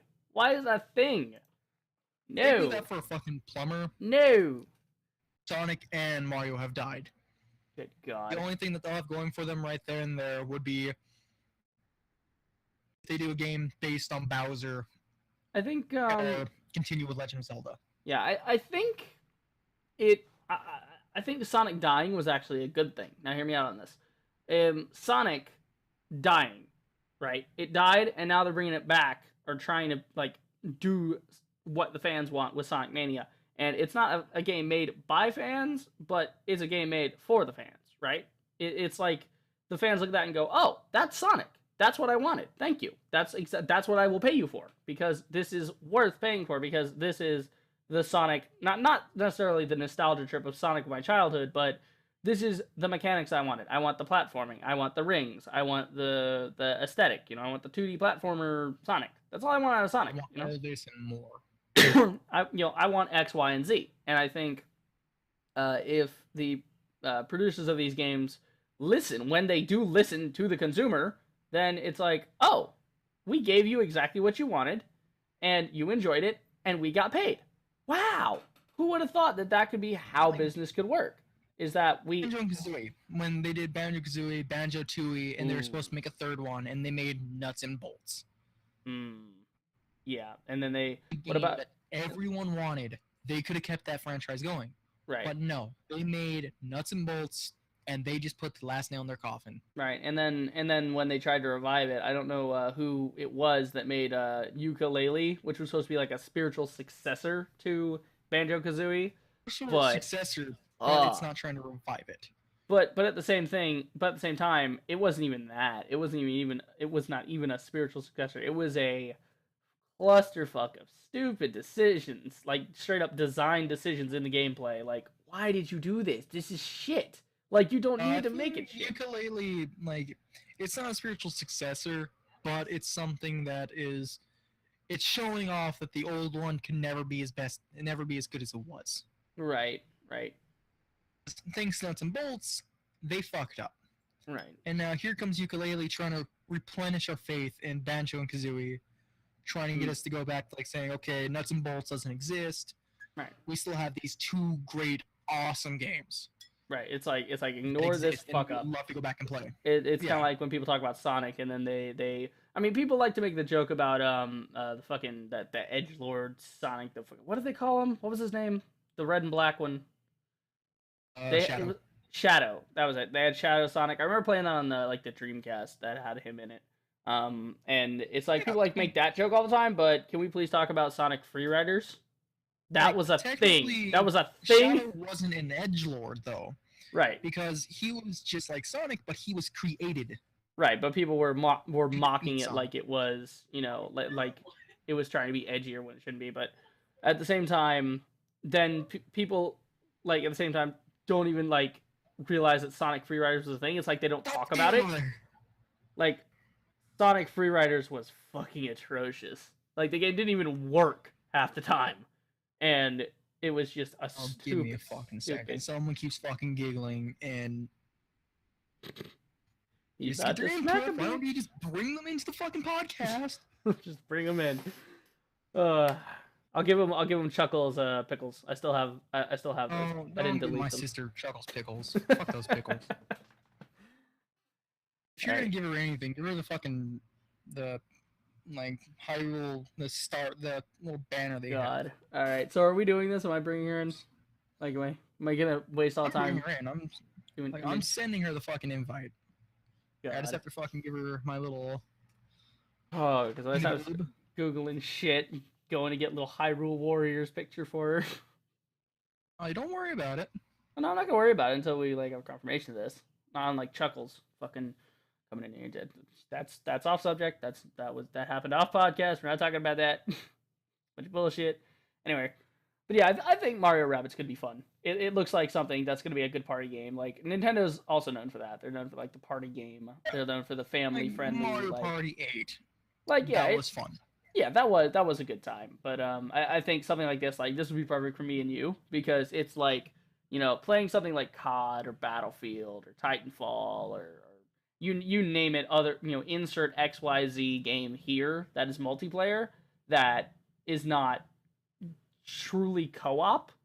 You know, like COD, yes, you can play with your friends. Battlefield, you play with your friends, but there's not a lot of co-op going on in that game. It's more about Oh, there's not. the fight and less about the friends in the fight, you know. But this is like, oh, this is just the fight is super silly, and you're supposed to sit there and crack jokes with your buddies. You know, this is harkening back to days of couch co-op where you just make fun of games together, and it's like you make really stupid, inappropriate jokes to one another while you're playing the game. You know, like Yeah. I'm gonna fuck you up, and then he's like, oh no, you're not. Just the friendly sort of fighting, which is kind of fun. You know, it's like, and this is also a perfect game for the Switch, which is, you know, good for couch co-op. Like speaking about like all these games like Titanfall and that, like Titanfall's new meta where it's now you have multiplayer and then you also have multiplayer against AI. Right, right. They just did the what do they call it? The Frontier postcard? No, that was uh, they called it Frontier Defense. And then then they're coming out with another update now, which is like postcards from the Frontier, which is like a new thing. It's like, holy shit. But yeah, it does look good. Poor Titanfall. Like it's so sad to see it wind up on Origin Access, but at the same time, it Battlefield 1 did the same thing. Battlefield 1 is now Origin Access as well, so it's not really, it's at least being fair, saying, yeah, these are both good games. Yes, we want people to play them. Here, we'll put them out there on Origin Access. It's not like they're saying, oh, Titanfall 2, we set it up to fail, it failed, now we're just going to throw it into Origin Access as a freebie for people that subscribe to that service, you know? But just, you know, It didn't set it to fail. It only failed because of Titanfall 1. No. Hold on now. Now, if we're gonna talk about the reasons it failed, it was it was a large improvement over Titanfall Yeah. 1, It was the release date, but and it was other stuff. it was the release date and the fact that the progression was not set up ideally. It looked like they were doing more COD copying of small amount of content. Like it felt like Modern Warfare Remastered is what it did. It felt like that sort of progression of, oh, I unlocked this new AR, but there's only like 4 ARs. So what's the point? Now modern CODs have realized, wait, we need more content for people to unlock. Battlefield 1 pulled this crap too, where, oh, you have all these different versions of the gun. No, there's 4 guns for the assault class. Don't bullshit me. There's 4 of them. There's fucking, oh, I'm sorry, no, there's 5 of them. There's there's like 2 shotguns and 2 SMGs and then the Hellrifle. That's it. That's it. Like, you're Battlefield, for fuck's sake. Look at Battlefield 4. How many choices did you have in that game? That was, you could play what you wanted so much on that. It was ridiculous. There It was we go. insane. Peanut gallery. Peanut gallery. Who am I addressing anyway? What's the handle here? Dazadupe. That's a great name. Dazadupe. That picture though. She drew that. Oh, nice. Yeah, my Yeah, sister's I an can't draw artist. for shit. Actually, I think I'm know gonna... you can't draw for shit.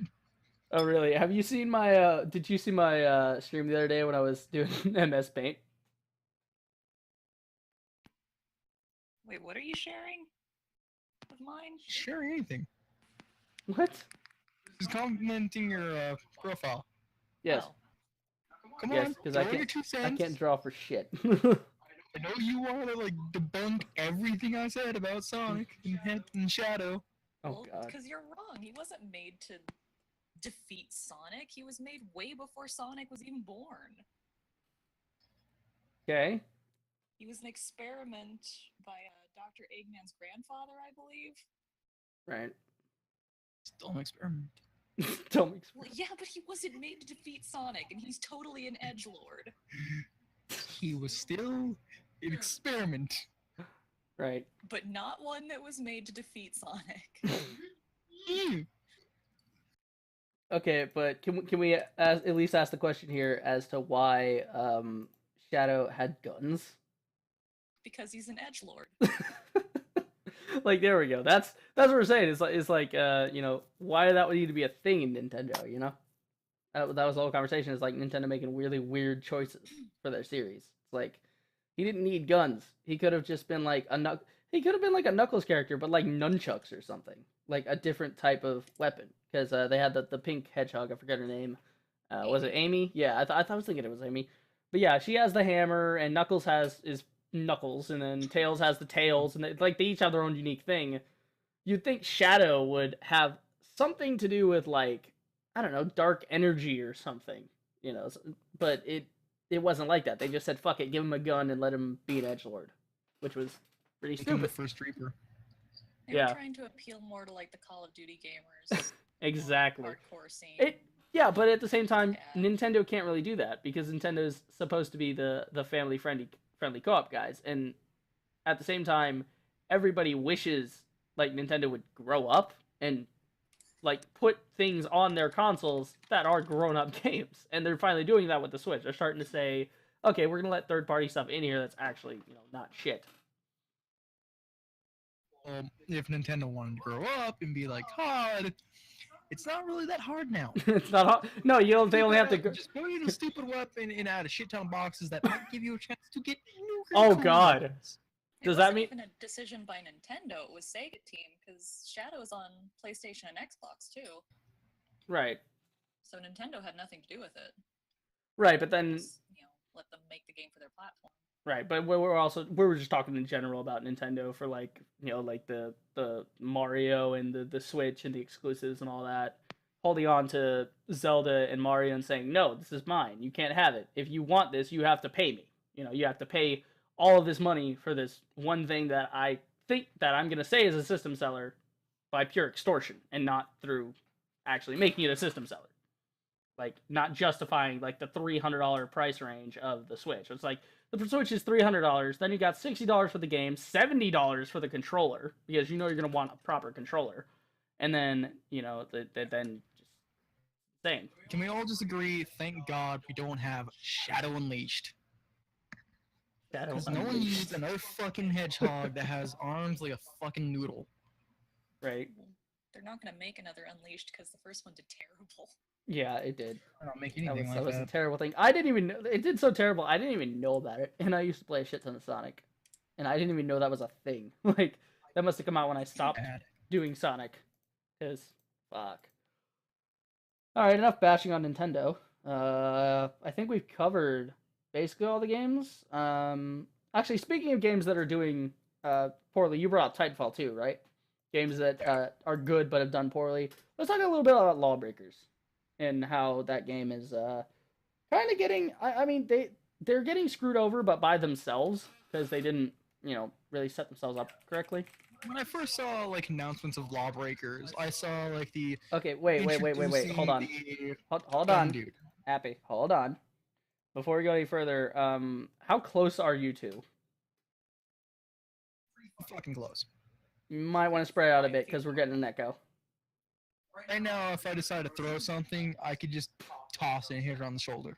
Yeah, I'm hearing I'm hearing a definite echo in I at don't know least anything Happy's about mic. Titanfall, so I'm going to bow out and finish eating my lunch. All right, I gave my 2 cents on Sonic like I said I would. there you go. 2 cents on Sonic. That's gonna be the name of the podcast. 2 cents on Sonic. Alright, later. All right. I dropped my shit. Pick it up. All right. So, on to games that should not be failing, but are. Oh, there's still Nintendo on the screen. Take that off. All right. So we have Lawbreakers, right? And like, what were you saying about the Gunslinger? You were saying something about The it. gunslinger. I think it was the first dude, the one that you did your promo on. My The video that you promo. did. My promo. Like- I've done. Like Oh, his the guy- His melee damage is 75. Yeah. Yeah. his Oh, guy. you mean Titan? You're talking about Kronos. Not Titan. Fuck. What was his name? Enforcer.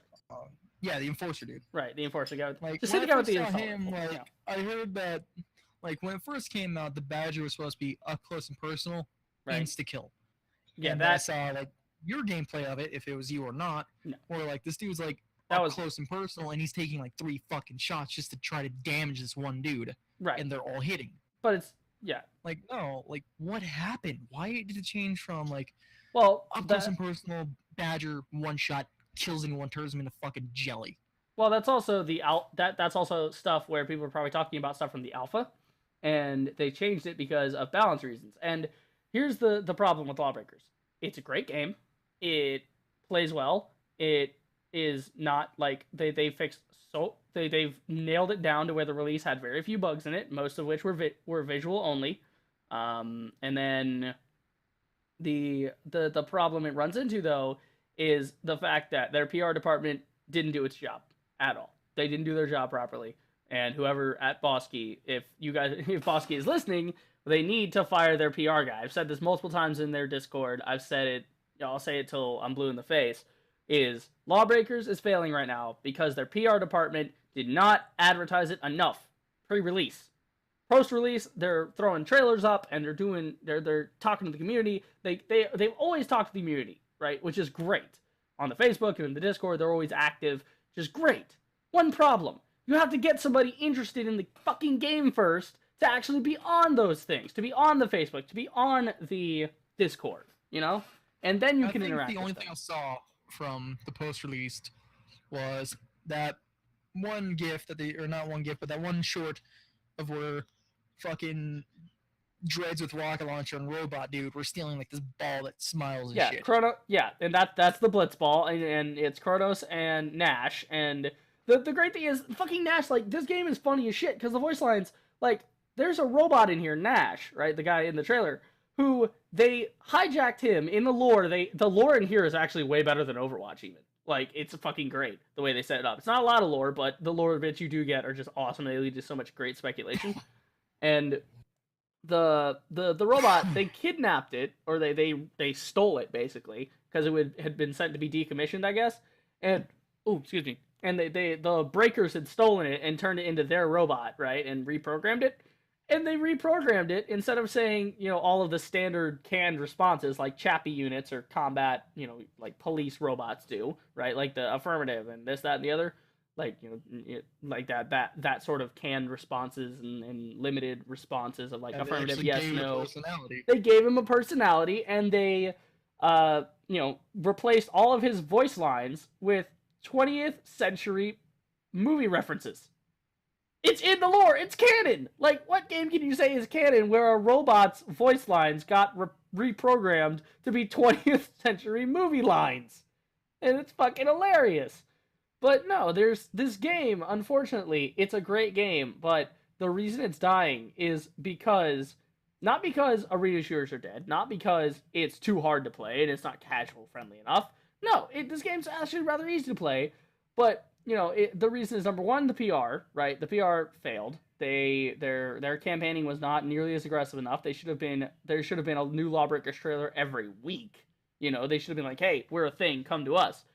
Number two is... They should have done at least like Overwatch did, like introducing fucking... this character, that character, and they kind of did that, but at the same time, you have to be in the know. This was sort of a word-of-mouth game, which was bad for it. They didn't have enough... Like, they had plenty of people telling their friends, hey, this is a great game, try it, but they didn't do it themselves. They didn't get enough of the message out on their own to get this. So we saw a peak of 7,500 players, at least on Steam, on the free. That was the highest it's ever reached, and I think we're currently sitting at around something like 600 active players. Hearing some birds screaming here soon. Fun. Yeah. But yeah, we're sitting at around like 600 now, and it's like, where did all the players go? And it started with like 2,000, and now the player base has dropped off and averaged out, and now you're getting like 600 at any given time, right? And then the peak of the day is like 1,500. Destiny 2's beta got released. Could also be a factor, but you know, at the same time, we also have to say that the tutorials in this game sucked. They didn't launch like proper tutorials telling you how to use 3D movement, how to blind fire, how to be more efficient when in 3D in like anti-gravity, you know, 3D space, right? They never went with that, right? And so it just sort of but they didn't actually do Overwatch, right? If they just fucked it up, you know, but. It's sad, and I think the only remedy for it now is to basically hand a bunch of loot boxes to the guys that paid, saying, sorry, but we have to make the game free now, or else we're going to, you know, the game won't have any players left, right? So we got to get people in on this, and then just make it a free-to-play game, and just... That's it. That's all that can be done for it at this point. Right now, today, they need to announce they're making it free-to-play. Overwatch is thriving is their loot boxes. Right. because I know sure as hell my sister is contributing to that. she buys a bunch of loot boxes. I don't know how many, but she bought a lot. A lot. Like if they do that, then like I can see if they go free to play, like how Evolve is going into Evolve Stage 2. Right. If that comes out on like console soon, which they're hinting at it, Right. and you know a lot of people on console that already have Evolve already getting free shit and also a new game add-on. It's like, whoa, yeah, they would appreciate that.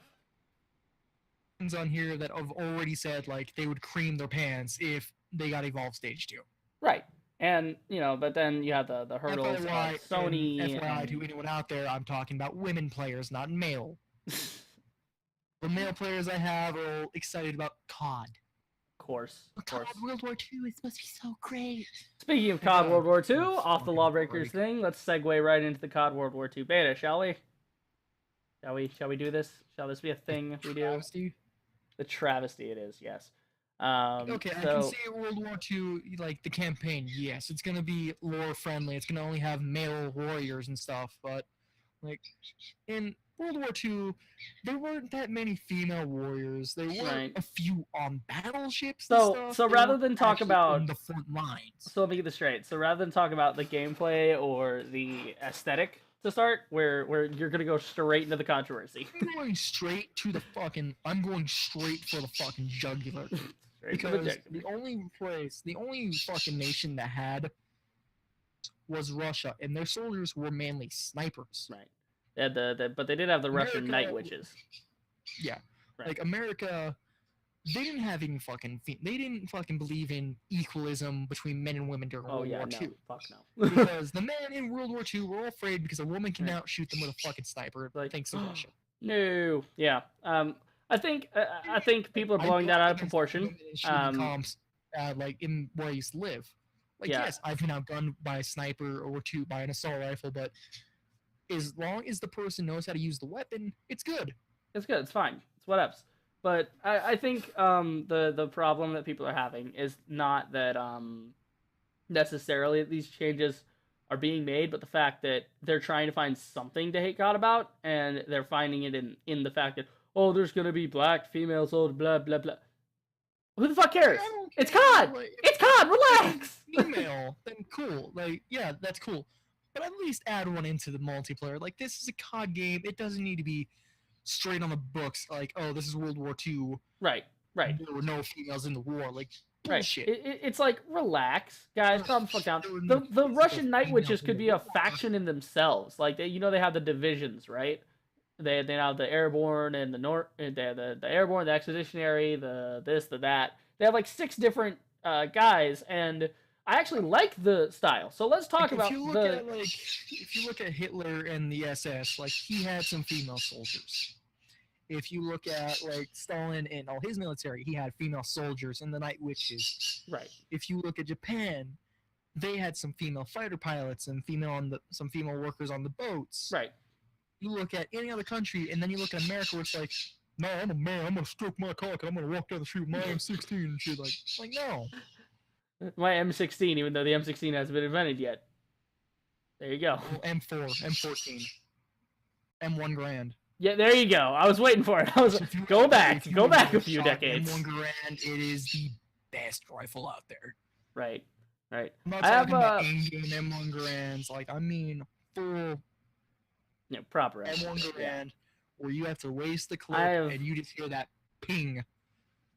I Oh, it's so unfortunately have sweet. not had the luxury of that, so unfortunately I cannot speculate, cannot confirm You or are deny. not American until you have fired a fucking flintlock pistol, a blunderbuss, a black powder fucking long rifle, or an M1 Garand. My brother actually gave me a black powder rifle to the other day, like a proper like flintlock, which is good. Yeah, like if you fire one of those, that makes like it doesn't really make you American. You can say like, oh, I'm American because I have this and this. Like, Right, who cares?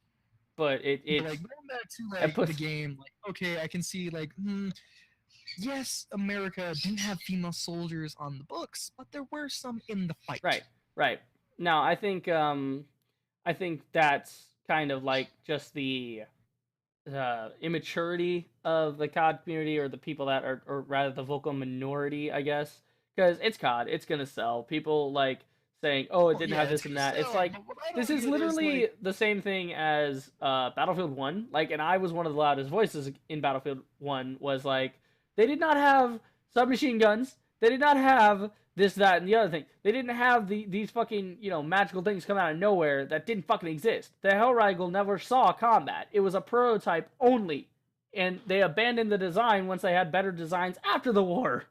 It never yeah, saw like combat on the one only single weapons front. that they mainly used in World War II was the potato gun, which is the Lewis gun that we got to use as the heavy mounted walking machine gun dude, Right?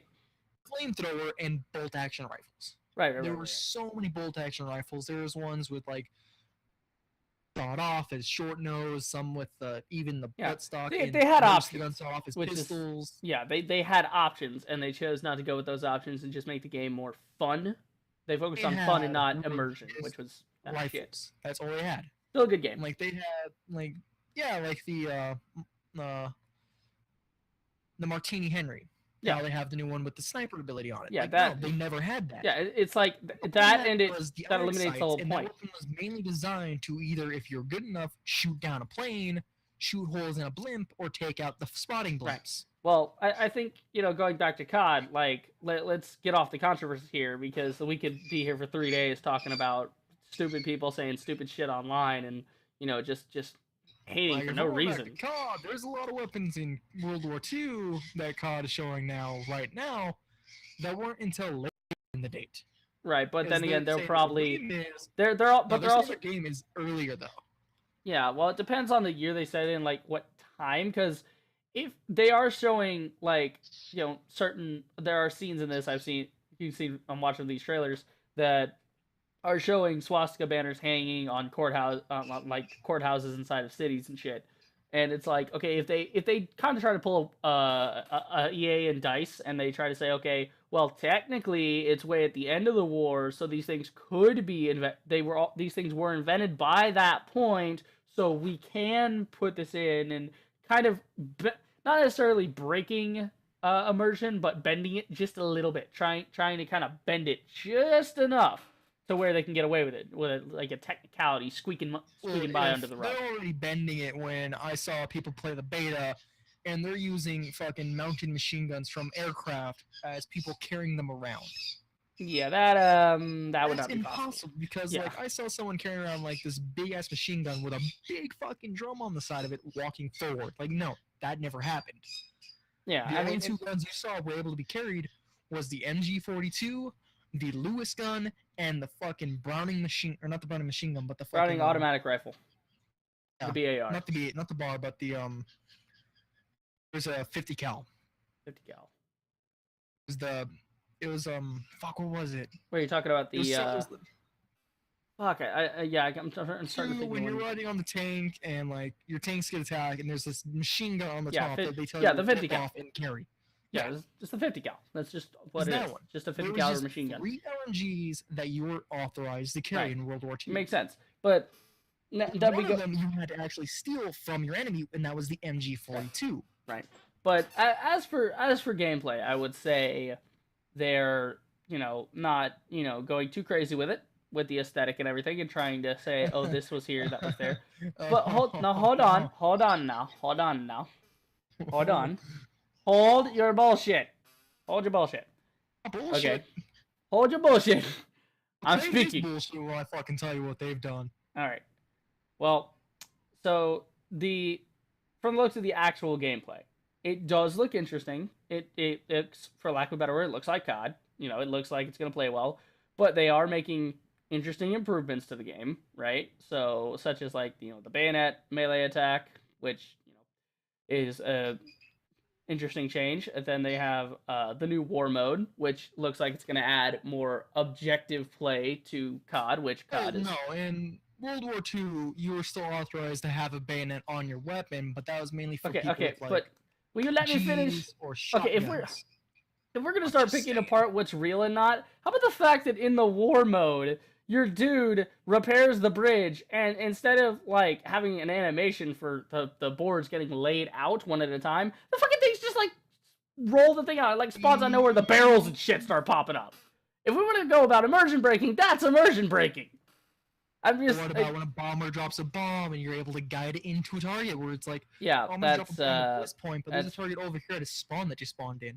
right. I'm gonna guide it from where I just shot it from all the way to him. But we have to admit, at least they are making changes. Like people always say, "Oh, God, it's the same thing." Well, they have made changes, and these seem to be positive. Like the divisions now, they have the airborne and all that. Like I said earlier, they have all the different things, and those give you like passives that change the way you play, or not, but still aren't restricting you on weaponry, right? So it's not full like Battlefield 1 of okay, this is your class, so you can only use XYZ weapon. Yeah, But at the same To tell time, the they're truth, the only saying, okay, thing- well, if you play a certain way, you might want to play with this division to maximize your kill ability or maximize your your effectiveness on the battlefield. So you'll play like say the expeditionary is better with shotguns. The sniper one, the airborne, I think is the sniper one. So you do have like, or no, that's the mountaineers. I think that's the mountain guys is the snipers. Anyway, whoever the snipers is, you got the holding the breath passive, which helps you, and then, but this time you can't just pick your perks. Now they're limiting you on perks, which is like makes sense because before people would just choose like they would be like they made up like 18 different perks in COD to do things, and then people would just run the same 3 out of 18 over and over again because they were the best perks. And Aren't they making like classes where they have their own perks designed for them? they're making the divisions. So the way the divisions have been working is like they have passive abilities. Like your LMG can have a bipod, and then level 2 of your division, you'll get a new passive that'll stack on top of the old one and be like, oh, okay, now you have more ammo or whatever, like shit like that. Where passive abilities, not really perks, that can change the way you play. But then when you go in, like for the actual perks that they do have, so far it seems that you're only choosing one when you go in the field, 1 out of like 3 that you're able to choose, which is like, oh, okay, that kind of makes sense. You go in, you want to pick, I want to play like this today, so I pick this perk, and this perk is going to help me play like this better. But it's not going to just make my guy a monster because he has a combination of 3 perks that can just let him do everything in the world and let him be a super soldier, and not be completely broken. So they're not really getting rid of perks altogether. They're kind of moving the divisions, but now it's kind of restricting you on what you can and cannot have. So you can't have flak jacket and tac mask. You can have one or the other. Like, I get that. Like, you don't need to be able to run like dead silence and also fucking awareness. Right. It's bullshit, and that's, I guess, what they're trying to fix. Which I'm all for. Restricting how people play in games to an extent. Now, if it's an RPG or a single player game, obviously don't restrict me. Let me play however I want. Encourage me to play a certain way, but don't, fucking tell me what to do. But in a multiplayer game, I think you need that restriction. I think you need a sort of a helping hand or rather, an iron fist in this case, to tell you, no, you cannot have this, you cannot have that, you have to play it this way. It's kind of like you actually have to make the game fun for Right. other people instead of being an right. asshole. It's kind of like the idea that I have a pistol in a game should be just as effective as an AR. No, fuck that. Like, it's No. the exact same formula, just applied on a macro level. They've taken it out of the weapons and said, okay, well, obviously, a guy with a pistol is not going to outshoot a guy with an AR at a medium range gunfight, right? As it shouldn't be. But then you go to the perks, and it's like, well, I have XYZ perk, which makes me a god, and everyone's going to run it because it makes everybody better, and so there's not going to be variety in the game. It's going to lead to a lot of people just... But then again, you could also make the argument now that with the divisions, there's going to be certain divisions that will be more helpful than others, and so people will just run 3 of the 6 divisions, and whatever. It seems like this game is getting kind of it's simultaneously getting undercut by people's opinion, but at the same time getting overhyped as well. It's just an odd it's being phenomenon. It's like overhyped. it's Schrodinger's I COD. get it. It's weird. It's both overhyped and under. What did you just say? I said it's like Schrodinger's COD. It's you're familiar with the No. Don't bring Schrodinger's cat into COD. quantum mechanics in Call of Duty. Yeah, Call of Duty Quantum Warfare. If you want a hint at Schrodinger, you just go with Schrodinger's cat. Right. in Right. COD terms. Like, don't like say like, oh, Schrodinger's COD. Like, no, like he didn't have a COD because most No, people are like, oh, when did Schrodinger have Jesus, a take this fish? literally. Why don't you? Oh my Oh. God. I bet it's fun watching you read the Bible. Like, when this Being shit literal comes about to- everything. I kind of burn when I touch the Bible, so. He burns when he touches the Bible. So, sounds about right. What As kind of I'm ointment do saying, you though, use is afterwards? that- Because I found that cocoa butter kind of helps with the Like- burns. If we're trying to like go like within this game, like it would make more sense for it to be like, oh, this is a COD game. It's a game, so why not add like a female character? Right. Oh, like here's It's a game. Have fun. So and so that if you piss her off, she'll just smack you across the face. Right. Or some Yeah, like random general that you just see like, oh, like soldiers pissing her off, she punches him square in the fucking face. Like knock your shit off. Yeah. Like having an interesting character. Like, and I don't think it matters if they're a male or female character. I think it matters if the character You is have a to good interact character. with them. An Just make it interesting where character. like, oh, like here's so and so. Don't fuck with her, or otherwise she'll just make you cannon fodder if you piss her off enough. Right. Right. But I think COD is traditionally left the kind of character, if you will, in zombies mode, and they're trying to get that out of zombies mode and say, oh, we're gonna have some proper storytelling now. We're gonna have some proper gameplay. It's like proper Have you setup. seen the zombies? The from zombies, fucking yes. World War II? Like it's fucking horrifying. Like that is the stuff If of they nightmare. actually It's released it's a almost beta as for the zombies. yeah. It's I would play it. it's almost as good God. Why are they silence the vermin? They're just waking up. I can't. They're pissed off. Just murder them. Not murdering the birds. Roast them on a spit. Happy. Have a nice lunch. Anyway, so the zombies. This is the stuff of nightmares. This is almost as horrifying as Dead Space. Dead Space, that game can literally haunt your dreams. But the new COD zombies, it's looking like that. It's getting to that point where I'm wanting to simultaneously not play it, but at the same time, I really, really want to play it. Like if I buy it, I'll buy it for like the campaign and the zombies, like I Right. was doing for Black Ops 3. Right. That's what I Right. mainly want to do. I just want to go in like, okay, here's the campaign. This looks cool. Here's zombies. Awesome.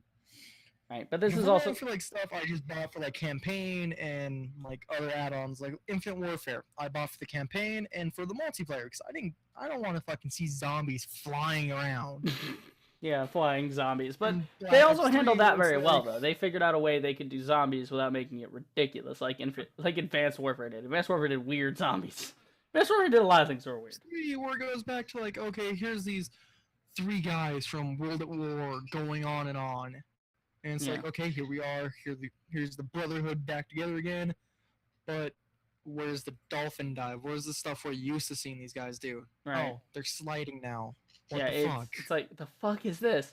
Yeah, I think then you go into like the whole idea of zombies and multiplayer and campaign, which I've actually heard the idea floated around recently that maybe COD can make a major change and maybe sell the campaign, the zombies, and the multiplayer as separate pieces of the game, and say, okay, instead of you can buy the $60 bundle, right? And that's what some people have been saying, but I've been saying a different thing. But let's say, okay, you can buy the $60 bundle to buy them all together, or you can spend like $20 for the campaign, $20 for this one that. So change the pricing to where it fits with what the mode is. Yeah, like if So- you're doing like, okay, here's $20 for the campaign, and here's $30 for zombies, included any other map they come out with, or Right. perks that they're adding on, that'd be cool.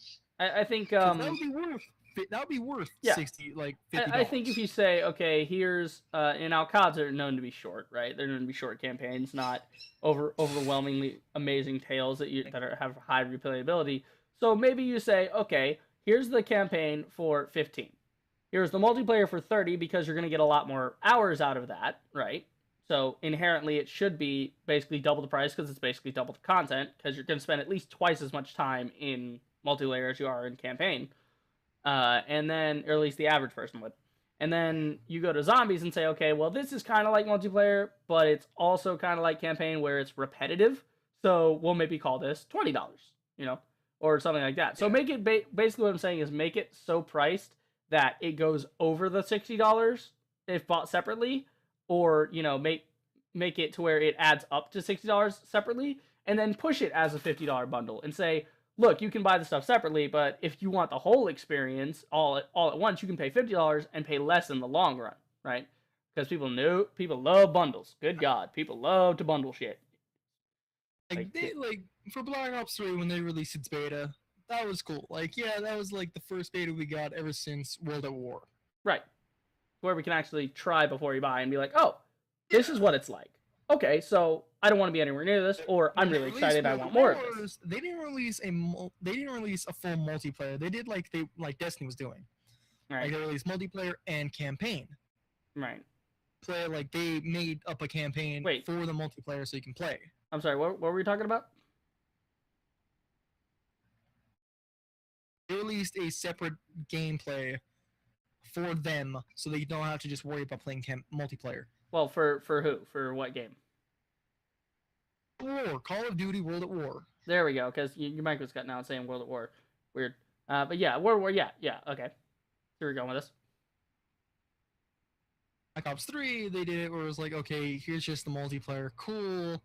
Here's some cool looking weapons, and then there's like, here's some weapons later on while the game's still going is going to be overpowered to the point that we're going to have to nerf them in the middle of gameplay and fucking secretly plant it in there, or if you're using that weapon, you're screwed. Right. Or the dingo. The dingo. Oh God, the dingo. Don't get me started. Nerfed it slightly and then buffed it. Yeah, the Gorgon's still a fucking problem though. Like that's never gonna nerf the Gorgon. Gorgon's insane. Still insane to this day. But yeah, I think right now, I think COD is like they're gonna be nerfing the sniper class. Well, they need to nerf the damn NV4 in Infinite Warfare. Like in Modern Warfare, or not Modern Warfare, yeah, Modern Warfare where you have those dual shotguns. Right. Like what? Like from like Call of Duty all the way up to the games now. But like the games like Infinite Warfare, Black Ops 3, and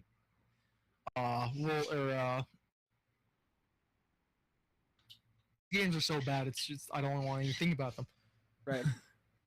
Right. All three of these games that have like fucking jump capability, like fucking being able to boost up in the air, like I think they ruined the way COD was. Right. I think like, I think it's gonna be sort of a Destiny 2 situation of we know what you did last time, so let's see what you do this time. Like we're wanting improvement. In the new World at War though is like a continuation on. Okay, here is Sergeant fucking hell. I don't even remember his name. Thanks to Black Ops 3, but I think the last time we heard him was Black Ops 2, and he was like a fucking fiction. But if we hear from that sergeant and he's in the campaign and you're fighting alongside him again, and he's still missing his fucking middle finger or his like fucking pointer finger, right? And has to shoot with his middle finger again, that would be amazing. Like following behind him in the line of battle, in like that's what I love the World of War. So he actually told you like, okay, here's this, don't shoot until I tell you to, otherwise you fuck us both. Right. So like you want something similar to the Reznov mission from World of War. Yeah, because Reznov. Was that his name? War? No, I know it was Reznov, but I thought that was on a Black Ops 1 flashback. No, wait, I'm sorry. The flashback in Black Ops 1 was to the Arctic when they went in the ship. Right. I remember that was another bit that had Reznov in it. But yeah, I think something like that could be good. That having sort of the nostalgia to the past of like, oh yeah, remember these characters? Don't shove them into the plan and don't fuck it up. Like, have your own story, but maybe you cross paths with these people at some point. Maybe you just see a hint of them and kind of like feed the nostalgia a little bit and be like, oh that's. And you see them in passing, it's like, oh, that's the thing, kind of like a Stan Lee cameo. It's like, know what's up. Fucking Reznov, holy shit. Right. It's like, know what's up, but they don't focus on it too much, Like, if they had that and there's, like, gameplay of it or it showed that, then, yeah, I would buy the fucking game. Just so I can see Reznov or fucking... I'm really gonna hurt birds. Why don't you take your laptop elsewhere? And if I remove it from my plug, it dies. Oh, so And rather plus, than this is set the yourself only- up in this an is the area only that would give you corner. peace, Yeah. you decided to set up right next to birds. Genius. There is no place for peace. There's no place for See, peace. with You cannot my escape sister the awake birds. and her husband in the bedroom, if she wants peace, she'll have to go nearly die of heat stroke in the bathroom. That heat stroke in the bathroom. Yeah, not intentional. I mean, you could just like set up a nice cold bath for the next podcast. There you go. And get a camera going. You're just in there with some candles, bubble bath. Not sitting on a podcast with a fucking camera going while I'm fucking naked in a bath. Just gotta be like your I chin know up. you can fantasize about that all you want. Just to you, but I'm not gonna do that. Oh, come on, Happy. Don't deny the world your beauty. Have you seen my face? I'm looking at the Why cat's do you face think I right use now. this- Yeah, why don't you think I use that cat's face? No, That's better than what I actually look like. Happy. No, the ladies like you. The ladies like the face. A little bit. Anyway, but hold on. I can feel a sneeze coming on. That's you. Oh, good God. Okay. Well, I heard that. I heard your chair squeak. shut up about the squeaking. You should be one to talk, Bird Master. I am Birdman. I am Birdman. No, you're a bird person. Bird person. I am Hawkman. What the fuck? Alright. Well, I think we'll wrap this up with a little bit of talk about Destiny 2. Because you were someone who actually watched Destiny and was, you know, I watched Destiny. Watched I played Destiny. the beta. watched Destiny. Yeah, Watched- I'm tired. We gotta end the stream I or played something. Destiny 1 and I played parts of the beta. Right. And like from Destiny 1 to the beta, the storyline is now there. Right.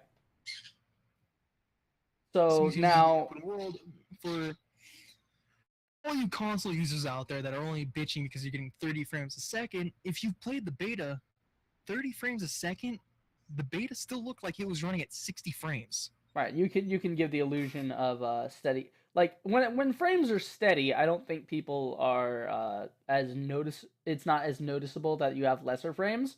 But when you start it's dipping not. frames, that's a problem. Like, Yeah, like if you're like lagging out, like during the beta, the only like main problem I found out that having frame droppage is when you're in the middle of a fucking competitive match and everyone pops super all at once. in oh one little god, area. because there's just too much effects and like shit going on There's bright screen. lights going on, and everyone's just like the game's just going like, "This is killing me. Please stop." It's like, oh god, please, nah. And if you've seen gameplay, like right now, how they changed up the Titan and his Sentinel, Right. the Titan Defender with a bubble, now being able to hold and carry a shield around, or like, hey, so and so is over here and he's dead. Do you have your bubble? Like, no, I have a fucking shield. I'll pop that. We walk over there. I can defend you while we're being shot at, and then you can pick them up. Right.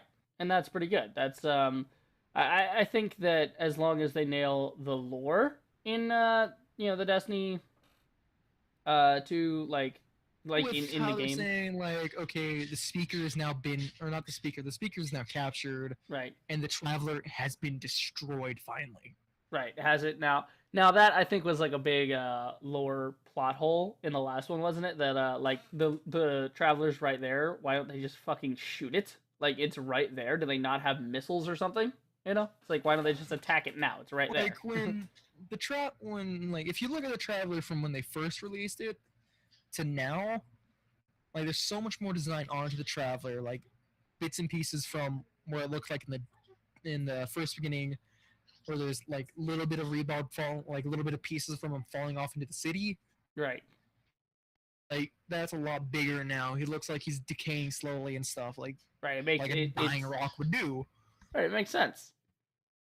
But like right now, how they like instigated where it's like, okay, here's big badass Turtle King, and he's come to fuck you up, and like Big badass. put this Turtle King. giant weird bubble shield around the one source of power for everyone.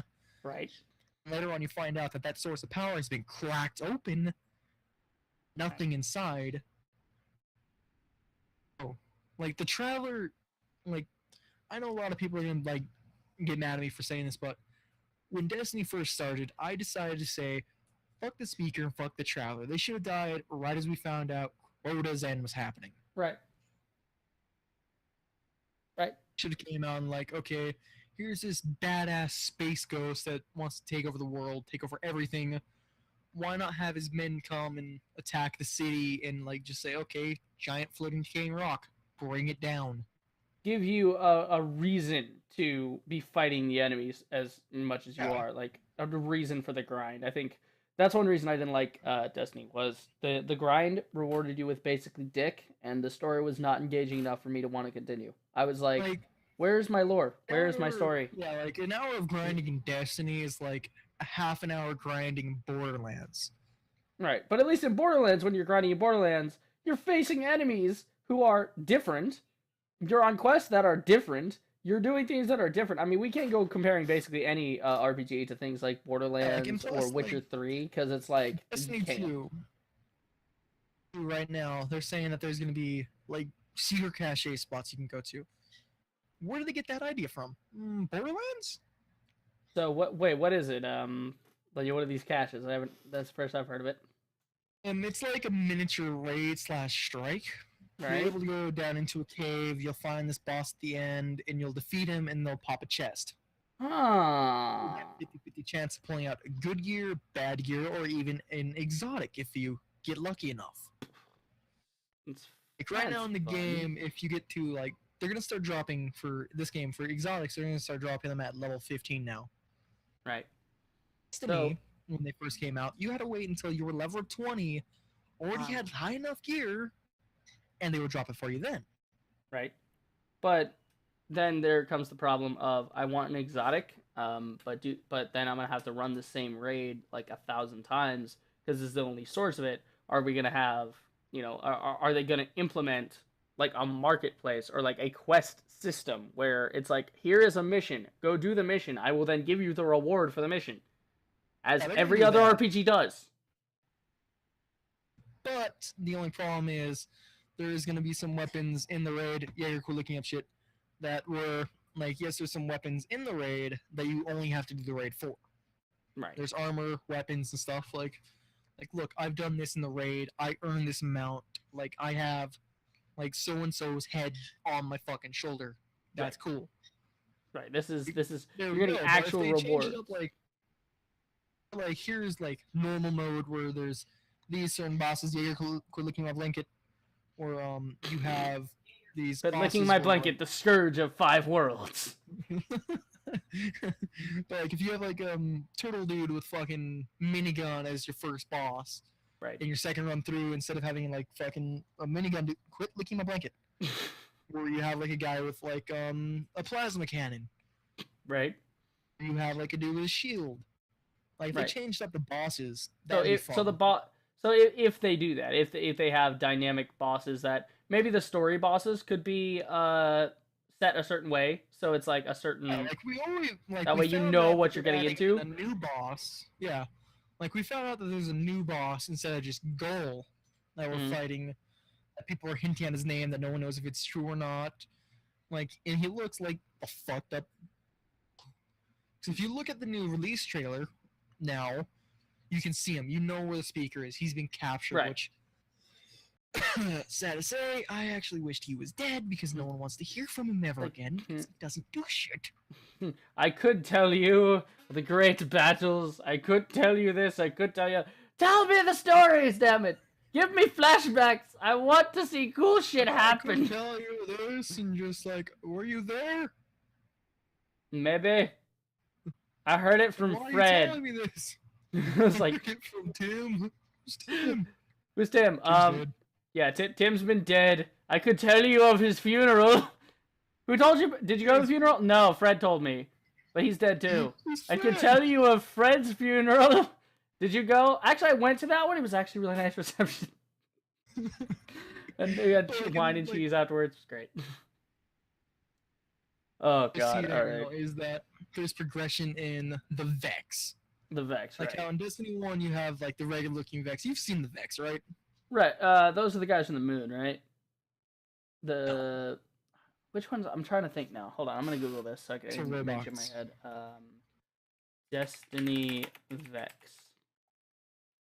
Images. Which ones are these? Ah, the robot guys. Yes. Now I know what you're talking about. They've changed those up now. Right. So you have those looking Vex in the main in like throughout the storyline, but then you get into this new area where it's like here's like some older Vex, some hierarchy Vex, Right. ones that have been designed for combat Here's and a here's destruction yeah of planets. here's a Captain Vex. Here's a Guard Vex. Here's a different. They're actually Captain giving us Guard. different enemy types. Wow. You know, Like, not the there's same also, 4 like- dudes in the area. Like how like most of the bosses for the Vex military was like here's a Hydra as a boss and here's a Minotaur as a boss. Right. Now this one, there's preview of a giant Vex Hobgoblin. Hobgoblin. Vex Hobgoblin. Class. That's It's the fucking sniper sick. class. That looks Which pretty good. now, like a giant sniper with a giant beam rifle that's it, like already able to one-shot you as a boss. Right. People are gonna hate that fight. Yeah, that's not gonna be fun. But at the same time, you could say, you know, okay, maybe you what was I gonna say? I was gonna say like with all these different characters now, like it seems that Destiny 2 at least seems to be shaping up like it's different. They've finally listened, and this time they're also getting the PC guys in on it, saying, "Oh yeah, you know how we fucked you guys over by not letting PC have a shooter, which would probably have caused a lot of people to go, oh wait, Destiny's actually good." They might have had, you know, more people playing, but at the same time, it probably would more likely would have gained the result of PC guys not taking their shit and going, we played many shooters because we're PC players and we have a lot of them available to us. We played a lot of MMOs because we have them available to us.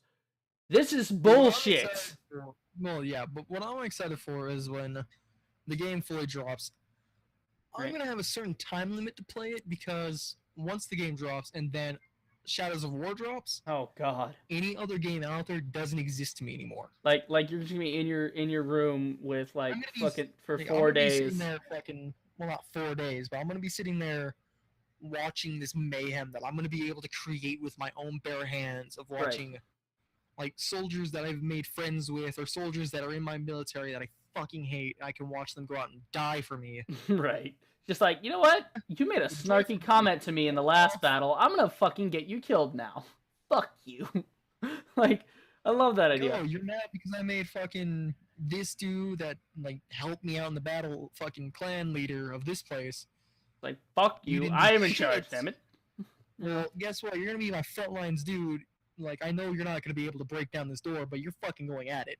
I'm gonna send you You're- at it you're- anyway. You're going for this door. You're going to attack it. You can do any damage you want with your puny ass little weapons. Right. I'm gonna use you as cannon fodder. Like, But yeah, I think yeah, like, fuck you.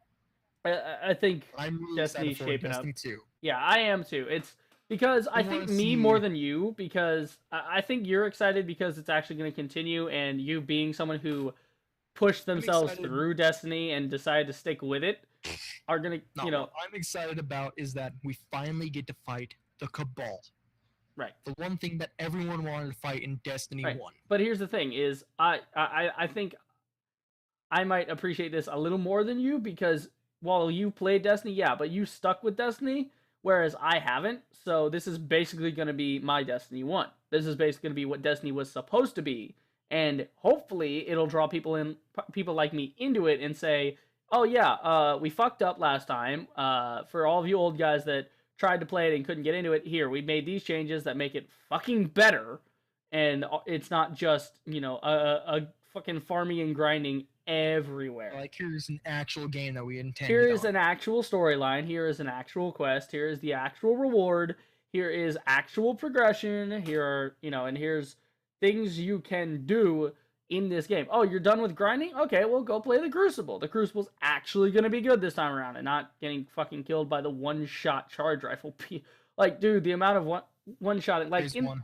There It's is one. so stupid. I Like, had it. but I had it. it was so stupid in Awesome. the first Destiny. When I played the Crucible, I was using the charge rifle thing, where it would just like shoot like 3 fire bullets, and it's like I could be fucking a mile away or right in somebody's face, and I would still get the like insta kill one burst. I'm like, why is this a thing?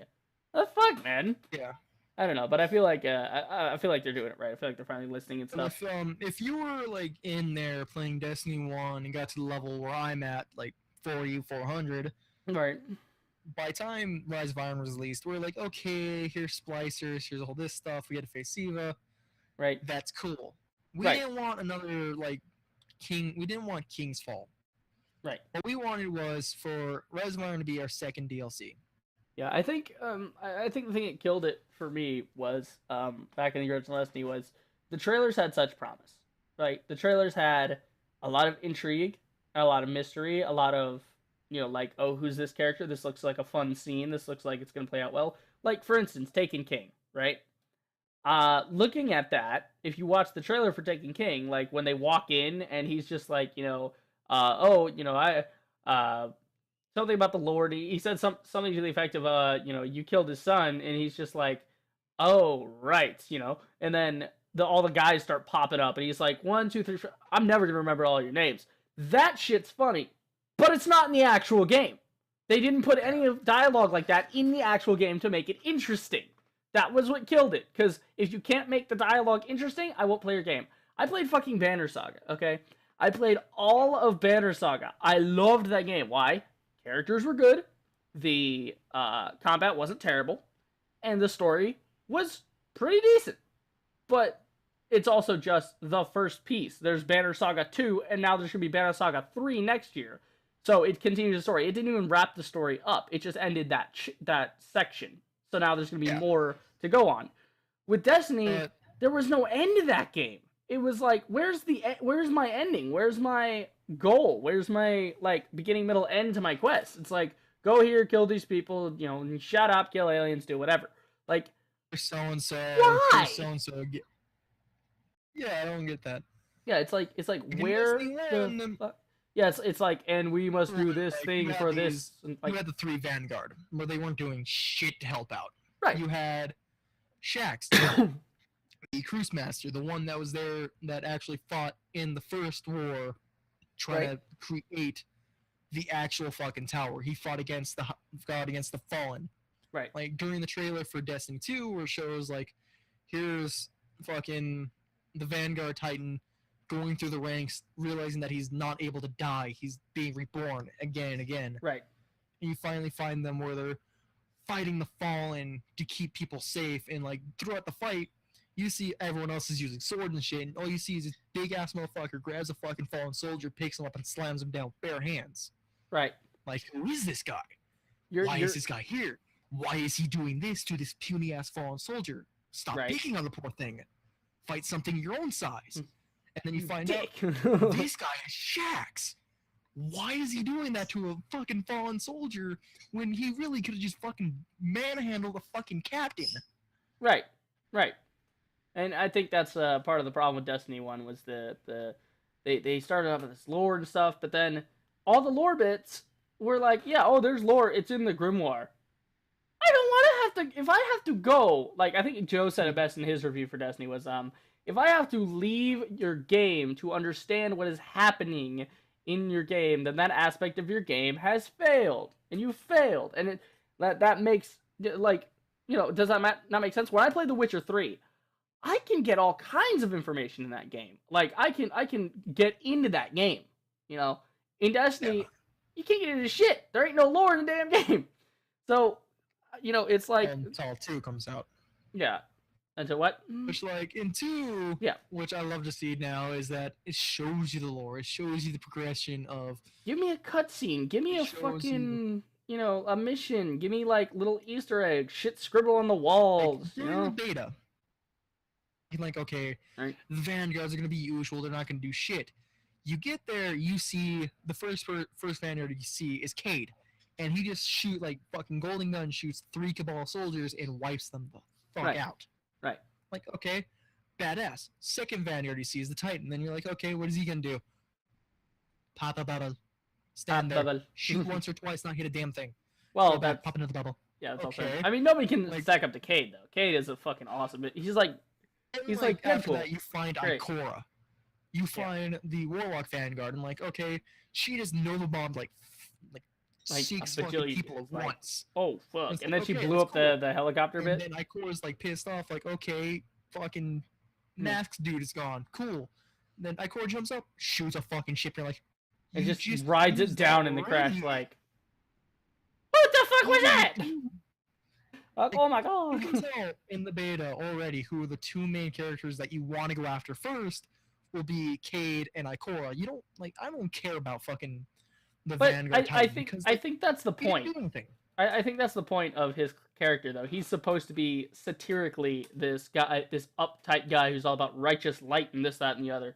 He's supposed to Yeah, be no, like basically brainwashed into this like through his like going up, raising up through the ranks of being like, died, I'm resurrected, I died again, got resurrected, right. like to the point where like he was fighting as Fallen, like on his own, being able to shoot them and stuff. Like, you should have realized, okay, I have this newfound ability where I can do more than just fucking stand there and pop a goddamn bubble. Also true. Yeah, he probably If could you, have. like I've if you threw definitely like, a grenade or something, or at least like, oh, here's a fucking dude coming at you from behind, that you can see that he's coming at you from behind, but there's already like 3 in front of you. If he shot that one, at least did his job, like Cade or Ikora.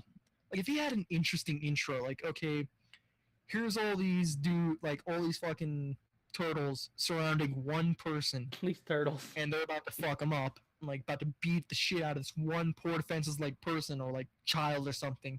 Right. He jumps down, pops a bubble, and you see him fucking start beating the shit out of them. That Well, would like, be cool. Yeah, like No, Captain he's America up there on a style. high fucking pedestal, hiding there, waiting for you to come around a corner where he can yell at you like, "Hey, come help me out. Come wipe my Right. ass. I'm afraid." Yeah, I think that would actually be a pretty good scene. Like, imagine they could put a little comic relief in it. So the dude's just like pick on somebody your own size, drops down from a ledge, puts the bubble up, and then kicks them all out of the bubble.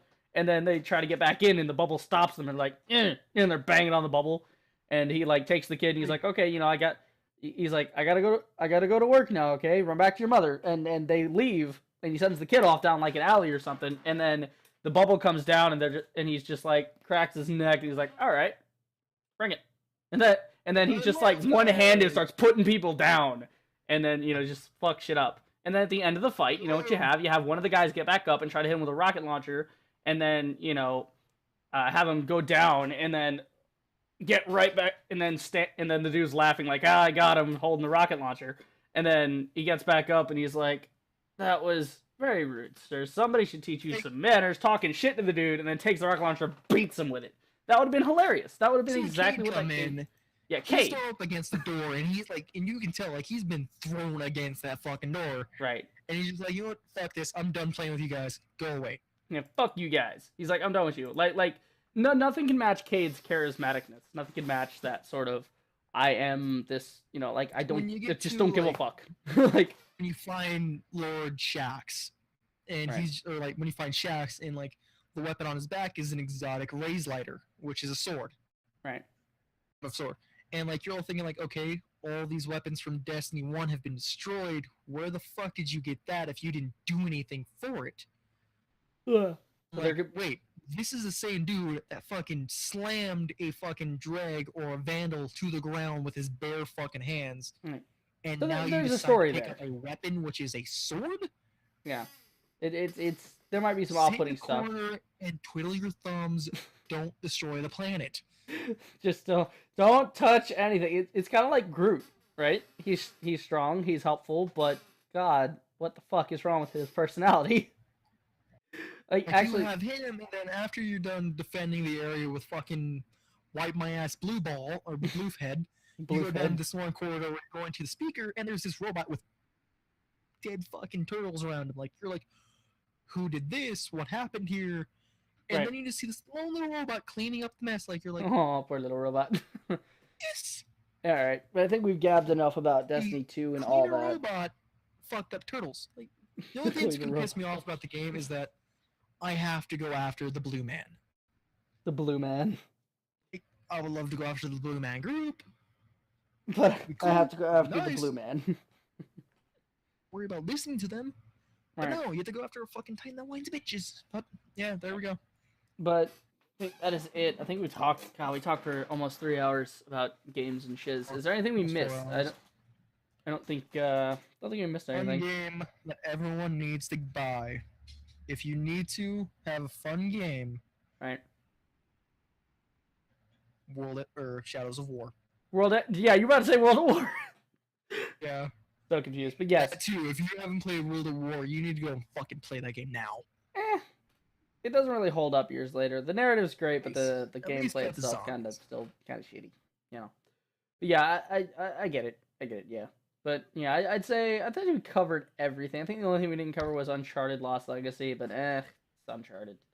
It's I'm not really a fan of the whole Lara Croft, Tomb Raider, Indiana Jones style of You go to a planet, Game. you liberate it from bad guys there, you kill everyone that's bad. Uncharted 2, liberate a planet, liberate a place from bad guys, kill everyone there. Uncharted 3, liberate a place, kill bad guys, kill bad guy general. There Right. you go. Uncharted 4, Tomb Raider edition. Uncharted 4 Tomb Raider Set. edition. Yeah, but yeah, I think. Then again, I can't really talk about that game too much without looking like a hater Yeah. because I haven't experienced the game. Like I haven't actually sat down to play Uncharted and all that. It's just something that doesn't interest me at all. So it's a game genre that I'm just like not into at all. It's like it's whatever, you know. But yeah, I think that's it. I think we covered basically everything that's happened this week. Guess we'll reconvene Sunday and see what happens in the next week. I'll actually have Fucking podcast Sunday. podcast Sunday. Sunday podcast. Oh, What? Oh, what are you on for? I'm gonna go take a shower after this one. I've been sweating too much. You're just like it's like fuck. We will Sitting here in my own sweat and it's like pissing me off. the fucking okay. So just how about you go take a shower? All right, I think we're done here. But say, would you like to just have any final words? Say goodbye to the people. Anything? Granny flaps. Great, of course it would be. Anyway, that is it for this podcast, not stream, podcast. Let's stream and podcast. That is it for this podcast. I hope you guys enjoyed. If you did, then do the usual. Like, subscribe, check out my streams, and I will see you guys in the next video. Reaper the Rager, and happy signing off. Thanks.